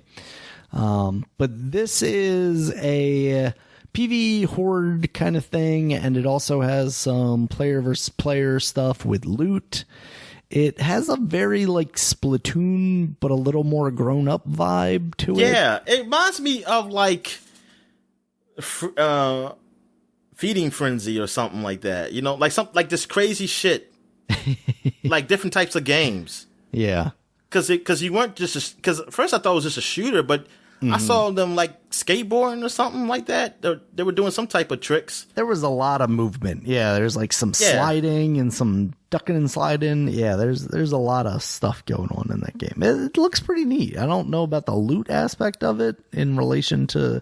Yeah, when I saw the loot stuff, I was like, what does that? Yeah, how does that work? Yeah, it feels like you're starting to get into like Fortnite or like a battle royale sort of territory once you're talking loot in one of these kinds of games, or even like Gears game? Once they started doing that. It is, yes, for okay. Oh, well, no, hold on, let me look that up, because I might be confusing it with the other battle royale game that they talked about later. If get in, because one of them they did say free with not Carmageddon. Arcade, did I not spell it right? Arcadegeddon, PlayStation. One of them they did say with a PlayStation account, it's free to play. Okay. What the fuck is this game's name even? Because all I'm getting is Carmageddon. They deleted the game. It's not PlayStation. State of play, July. Let's see here. It's out now. But it has early access. Okay, that's what it was. Because I'm reading this is out now, and I'm like, wait a second. Early access build is available now on PS5 and Epic Games Store for $20. And actually, Ilphonic are the people behind Friday the 13th and the Predator game. Oh, okay. Not that. What is it? Genie game. Concrete Genie is the game I'm thinking of, and now I need to look up and see who it is, because Pixelopolis. Okay, so completely wrong on that, but yeah. Ilphonic, that's where I know the name from. All right, after that, Dominic, was Tribes of Midgar. We'd kind of seen this game before. It's the Viking, like, kind of top-down looking game, and it seems like it's maybe like a Diablo / base builder kind of thing. Oh, hold on, Dan. You probably have to do this again. So I'm trying to see what this game really is. This Arcadegeddon. Gotcha. Yeah, I'm reading the description. Great game about this game is how it will play. It's really dependent on you, the gamer, and your preferred style of play and pace. which you like to play it. This, along with the early access monitoring, will help make this game a unique adventure. You plan to be they don't describe it real well. Because I want to know what the fuck I was seeing. Because it's like sometimes I saw him doing different things, not shooting. So I'm like, is that like a mission thing, or that's just something funny you can just do in the world? It says, along with weapons, there are over 25 hacks and 8 Surge Gauntlet abilities players to acquire. These will be necessary for beating the bosses and running the biomes at increased difficulty. So, like, it's almost a co-op aspect to it too. Yeah, because you got like bosses. A horde. Yeah. So wait a minute, is there a PvP? It's PvP and PvE. That's what you said. Yeah, right. It's got both stuff in there. Yeah. All right. You can go ahead. Yeah. All right. After that was Tribes of Midgar, which is like the Viking game. We had seen it before. It's like top-down isometric style view. It looks like it might be like a Diablo style thing with a little bit of base building stuff in addition to that. I wasn't really interested in this game previously. This gave me a little bit more interest. It seemed kind of neat. Still not necessarily a game like a Diablo or something? Yeah, it's like a hack and slashy kind of, but with RPG elements, looks like. Okay. So not just looting. You're not like looting and stuff. It's more. Are you looting too? I think there is some looting aspects. I think mostly that is exactly like Diablo then. I think it's mostly about the action though. It seems. Okay. Like. Yeah. But they kind of went on a whole thing because they were talking about how there's going to be stuff after release. There's going to be DLC and how they're supporting this game post-launch, stuff like that.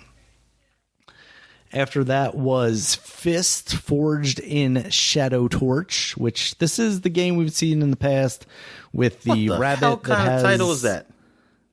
I mean, they had to figure out a way to call it Fist because it's a rabbit with a giant arm. Oh, I just looked at your. Okay, it's an acronym because I wasn't on it. Yeah, I wasn't on our page. Okay, yeah, that makes sense then. Yeah, it's an acronym. And this looks pretty cool. It's like it's just this rabbit with a freaking arm. It kind of reminds me of like a Bionic Commando kind of thing. Oh, it's a rabbit with an arm. Oh, yeah, with the bionic. Okay. Yeah, and it's like a side-scrolling action-looking thing, so it looks cool. It might be very into that game, depending on how that turns out. That's coming out in September, so we got that to look forward to. September 7th, to be exact. After that, Dominic, was Hunter's Arena Legend. This is a 30-player melee battlegrounds-esque game.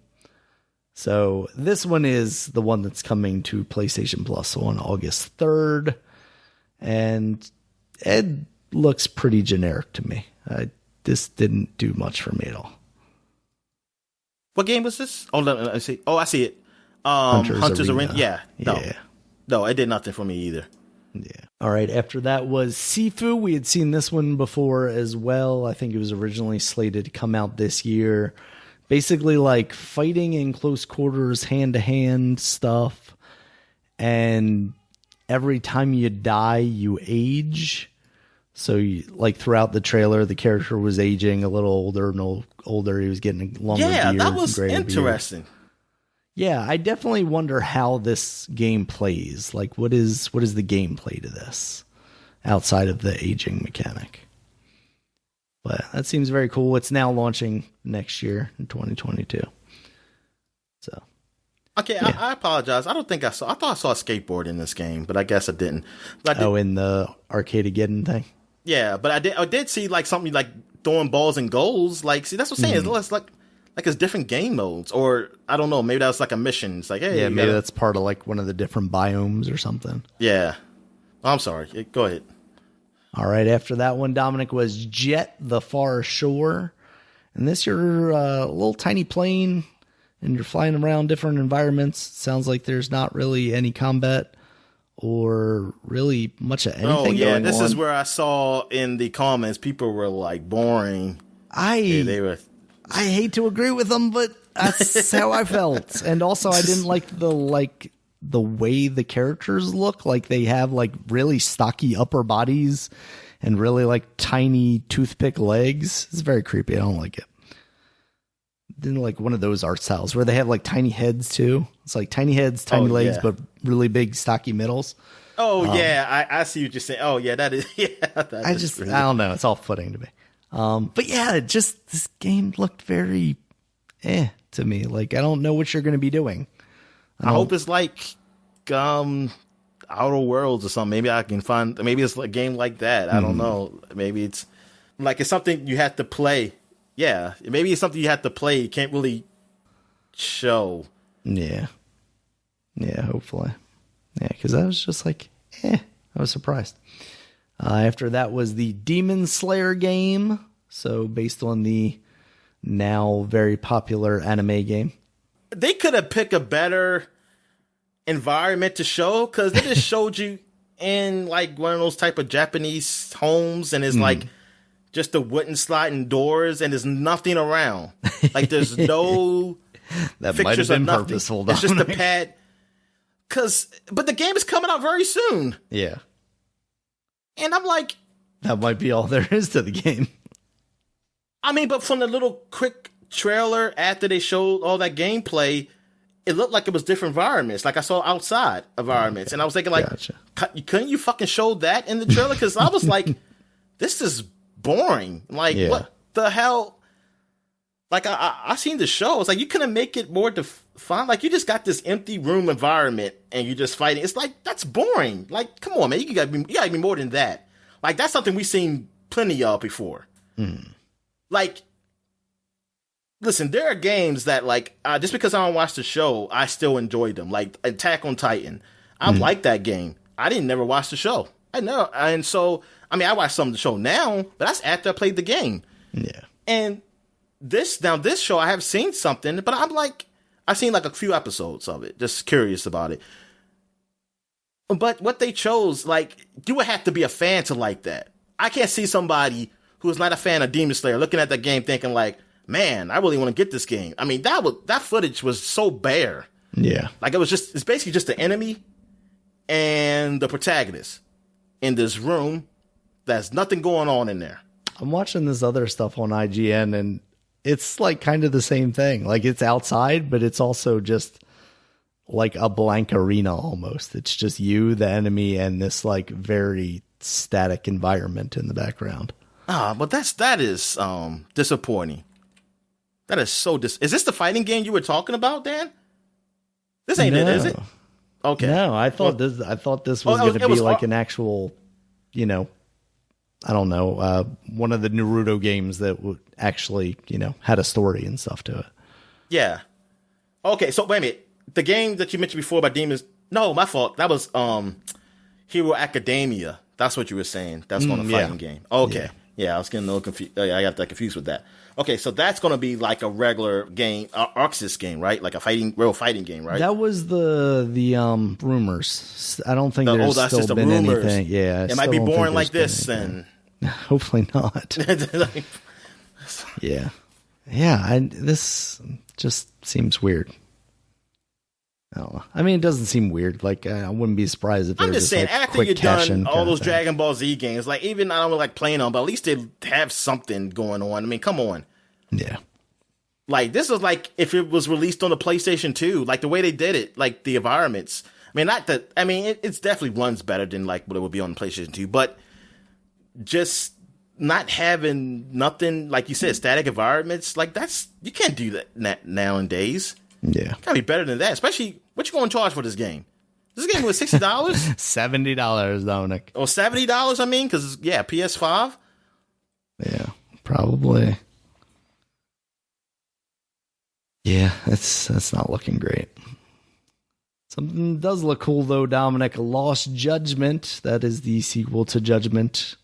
The one from the Yakuza developers. And that's looking pretty good. It had a nice little story trailer kind of introducing you to some of the new people and what's going on in that game. That's coming out September 24th. What do you think? You're still interested in playing Judgment, right? You just haven't Yeah. gotten around to it because you're Yeah, I just waiting haven't got for around it to to it, but come on Game Pass or something. yeah, exactly. So, but yeah, I still want to play. It looks like that's a very serious take in the Yakuza universe, though. Yeah, and I wonder if, because there are a lot of Yakuza trailers where it's like they don't show off the men in the diapers, right? Yeah. So I wonder if this is one of those things where like even the main story is very serious, but then there's like, I'm doing detective work and I'm finding these guys. That men in diaper stuff is pretty serious, Daniel. I mean, based on what you told me earlier, yeah, it's very much so. Like it's teaching valuable lessons about those men in diapers. Yeah. So yeah, that looks pretty good. After that, Dominic, was Death Stranding, the director's cut. They go more in depth about what they're adding, some weapons and some like new hand-to-hand combat and some new delivery mechanisms. Looks like more Death Stranding to me, Dominic. I don't know about you. Yeah. I was hoping that they say, hey, the original one's going to be free on PlayStation or something, because I want to. Well, that probably was on PS5, and then I couldn't try. But I want to. Yeah, I want to give it a try. I want to be able to try this game. Yeah, I want to try this game out just to say how horrible it is. Yeah, before I can. for me, like you can't say it's terrible. You've never played it. Yes, I have now. Yeah. Now I can say it's horrible. I mean, I'm just not saying anything appealing about this, but some people say this is one of their favorite games of the last generation. I'm like, God, okay, I gotta play this game because it must be something I'm not seeing from these videos because I just don't see the appeal. Now, I've seen enough of the cutscenes to know I'm not gonna like that. I'm not gonna like the story at all. Like I watched those cutscenes. I watched good enough of them to know that, okay, this ain't gonna get better than this. I was like, this ain't for me. So that gameplay has to be something, man. Like maybe I'm just not seeing the appeal from looking at the video. And to me, that gameplay does look like something, but not something I want to play. That's what I'm saying. I wish it was a demo because there ain't no way hell I could take a chance on something where I just carry packages from one place to another, man. You gotta be fucking kidding me. Right. Yeah, absolutely. All right, Dominic, the last one, we talked about it, but this was kind of the focus of the later part of this state of play. It was Deathloop. Some people may know it as Phil Spencer's Deathloop now that Microsoft owns that game. Man, they were upset on that video, man. That PlayStation video for those comments. They were like, because how long they stayed, say, oh, no, this could be the last video. And when they realized it was, they did not like this overall direct. But we're going to go with Deathloop. It's like we seen Deathloop for a while with these PlayStation Directs, man. Like, absolutely. I thought we already saw an extensive look at, but we got even more extensive with this one. And to me, it looks cool. I'm not entirely clear on the entire concept of it. Like, is it a completely open world and I can kind of choose which of the 8 characters that I need to assassinate, in whatever order I want? Or is it going to be kind of a more linear thing?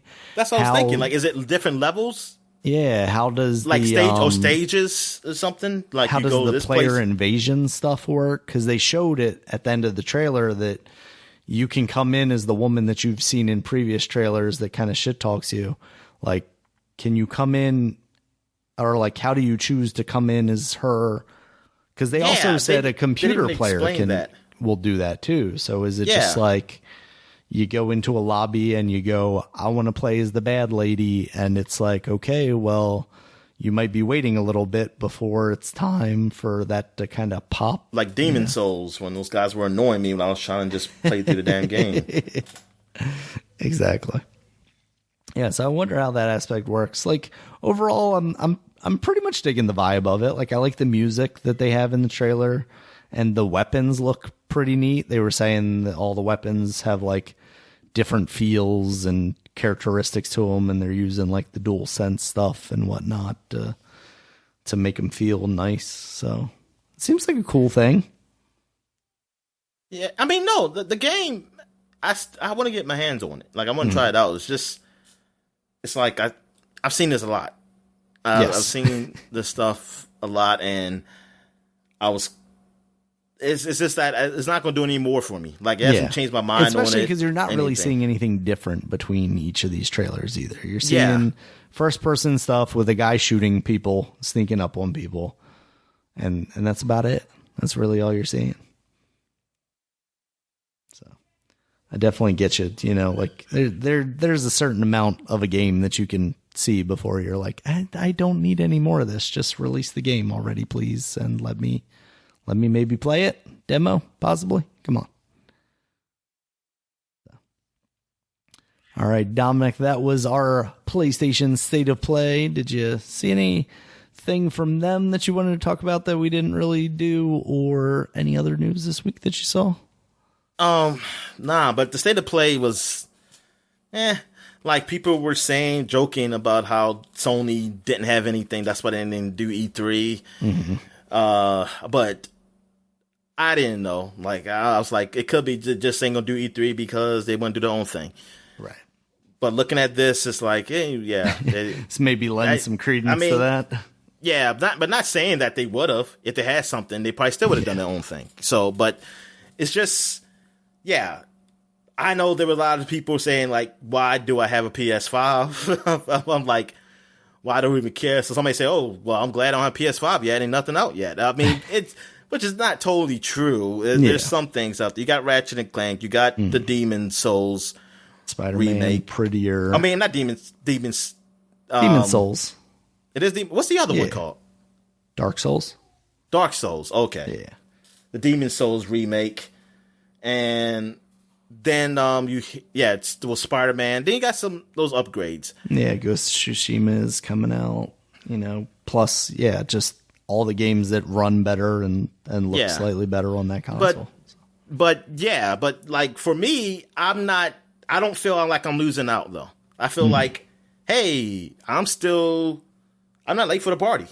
I think like I'm not late to the party. That's what I feel like with both of these consoles. Like, I'm still good. Because it's like, still at a point where you feel like you can play catch up, right? Like if you got a PlayStation 5 in 6 months, you'd still be able to go back and play those games that you wanted to, like Ratchet and Clank, and not for you necessarily Demon Souls, but some of the other ones. You're not like, oh shit, I'm getting drowned. With it was something else. It was another game that had to do with PlayStation and their pricing. I think because we already talked about it last week, and I already talked about we talked about, and I talked about how Nintendo charging up. Yeah, see, well, PlayStation, like them, I kind of wish they did do what Microsoft did. Well, I definitely do. I definitely wish they did what Microsoft did with the whole just easy upgrade, like with PS4 to PS5.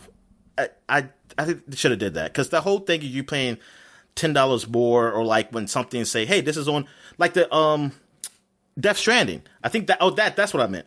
Death Stranding, I think it's a upgrade kind of pricing thing. I don't think you're going to have to, I don't know if you have the original Death Stranding on PS4, I think you're going to have to buy the direct. It's not an upgrade. You can go to PS5, right? You just have to buy the upgrade just for $70. Sure that I've seen that. Let me see. Is there a director's cut for PS4? Oh, that's just PS5 exclusive. Death Stranding director's cut PlayStation 5 upgrade costs $10 according to Push Square. So is that, upgrade from Death Stranding's director's cut on PS4 or Death Stranding? It sounds like it's just Death Stranding. Yeah. If you already own PS4 version of Death Stranding, you can get the PS5 Death Stranding Director's Cut Digital Deluxe Edition upgrade for only $10. Then that's pretty good. The only thing that concerns me about that is how much the director's cut is? Well, not even that, like so much as are the features of that game looking better and running better locked behind that $10 upgrade? Like, obviously the content should be locked behind $10, right? I see what you're saying. Like, if you have Death Stranding my game still look better? Yeah, and this is something that I don't think we really explored with Ghosts of Tsushima last week. Yeah, I understand. Yeah, is like, okay, there's a PS5 version of that game now, but can I not just play some games? There's the upgrade. Well, there's the like enhancement. I guess you got to differentiate, right? Like there's the enhancements, and then there's these upgrades where like. Some games like The Last of Us 2 saw enhancements, so you got shorter load times and slightly better graphics or frame rate or whatever. And then you have upgrades where Ghost of Tsushima is like those enhancements are locked behind a paywall now. Can I not get those enhancements just by playing this game on my PlayStation 5? And if that's the case, that really sucks. That sucks. Yes.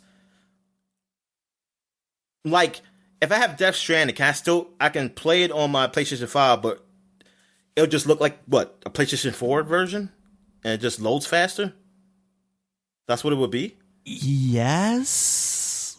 See, that's where the confusion is. And I think it's mostly on the PlayStation side, because I think at least my impression is that anything that I put into an Xbox Series X will run better.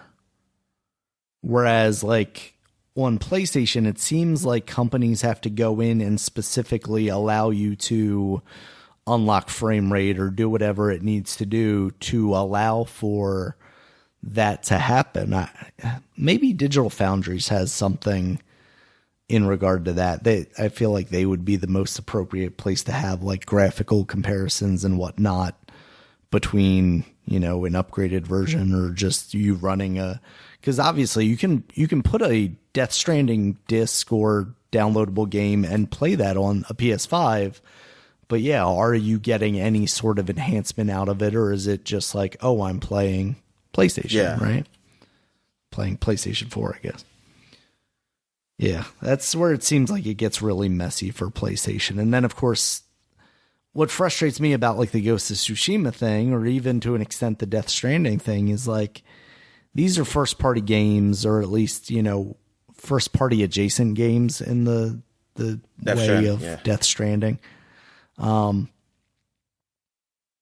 Can't you bite the bullet as the system owner to bring people on board and give them a reason to get a PlayStation 5 so that you can then get your, $60 from other places? I mean, I guess that puts you in a weird position of then you're only charging $60 instead of $70, rather, I guess $70. Charging $60 for your games, whereas your third parties are selling them for $70. And maybe they're not happy about that. So they're just like, we're going to have to bite the bullet and everybody's going to have to be mad at us because Ubisoft wants to charge $70, even though they were one of the companies that wasn't charging $70. Even for like Assassin's Creed, they were still doing $60. Tech Radar says Director's Cut locks, Ghost of Tsushima's Director's Cut locks PS5 features behind a paywall. Mm-hmm. But let me see. What's it? Oh, they got something here. PS5 versus PS5 Digital Edition. Where to buy PS? Okay, wait a minute. Yeah, it doesn't. It maybe. Yeah, I'm trying to see like graphics. Like I want them to say specifically the graphics are locked behind. Well, maybe you don't get 60. Do you not get 60 frames per second then? If you're just playing with the basic version on the PS5? That's what I mean, because I'm not seeing anybody say that. Wait a minute. It says playing the game through its paces on PS5 Digital Foundry reports that Ghost of Tsushima sticks to a buttery 60 frames per second pretty much without fail. Okay. So it's already doing 60 frames per second, just the base PS4. I wonder if it's 60, but it's not doing 60 at 4K or something. Probably not that. It's probably that. But then, 4K should be like, come on, you can upgrade it. Because it seems like it's, it's weird, man, how they do this. Like, I definitely don't agree with this. Yeah. And the thing that scares me about all this, like this whole conversation, is this isn't something that we're going to get past quickly because we're going to continue seeing PS4 games and Xbox One games releasing. So, I mean, obviously we're talking more in the vein of PlayStation because that's where these problems are kind of happening more. But as long as we have cross-gen games, we're going to have this problem. And if that's going to be a longer tail than a standard generation, then we're going to be dealing with this for a while. All right. So, yeah, that's all I got, man. So we got new releases. All right, Dominic. New releases it is. A Plague Tale Innocence that's now out on the PS5, Xbox Series X, and Nintendo Switch. And as we talked about last week, that is the PlayStation 5, PlayStation Plus game this month. So if you're interested in that, you check that out there. We also have Monster Hunter Stories 2, Wings of Ruin, out now on the Nintendo Switch and the PC. So if you're into your Monster Hunters but want more stories, this has Stories 2. So check it out, Dominic. Okay. And it's also, I heard that it's actually pretty good, like, just as a JRPG. Oh, nice. That's what I was hoping for, is it would be, you know, more of that. Because like you said before, like it's got stories in the title. So hopefully there's more to it than just what Monster Hunter typically is. And we have Sam and Max. This time it's virtual on the Oculus Quest right now. Oh, cool. Yeah, this one kind of came out of nowhere because the rest of the places, like on the Rift and on the other headsets, PlayStation, it's not out yet. It's basically just saying coming soon, which who knows what that means. So I haven't seen a lot of big sites really talking about it. There's like Android Central and some of the more like mobile focused and VR focused websites. I've seen some reviews and it seemed to fare pretty well. Like I've seen that the comedy is good, but the like interactability, like the VR aspect of it is maybe a little lacking. So it seems like it's, you know, kind of right on the edge there, whether it's a recommendation or not. But yeah, we'll see how that goes. Yeah, those are our new releases for the week. Dominic, you got anything else? Nah, I'm good. All right. Thank you guys as always for listening. You can check us out on Twitter. Dominic is at DStalworth5. I'm at Regulus MB. The podcast is at Superpod, SUPAPOD. Superpod.com is the website where you can find all of our previous podcasts, as well as links to all the places you can either listen to or watch this podcast, because there is a video version that we have on YouTube. So you can check us out there, like, subscribe, do all that YouTube stuff that creators say. And also all the podcast apps, iTunes, Stitcher, Google Podcasts, Spotify. Any of those places that you listen to podcasts, you can probably find us. And until next time, guys, see you later. All right, see ya.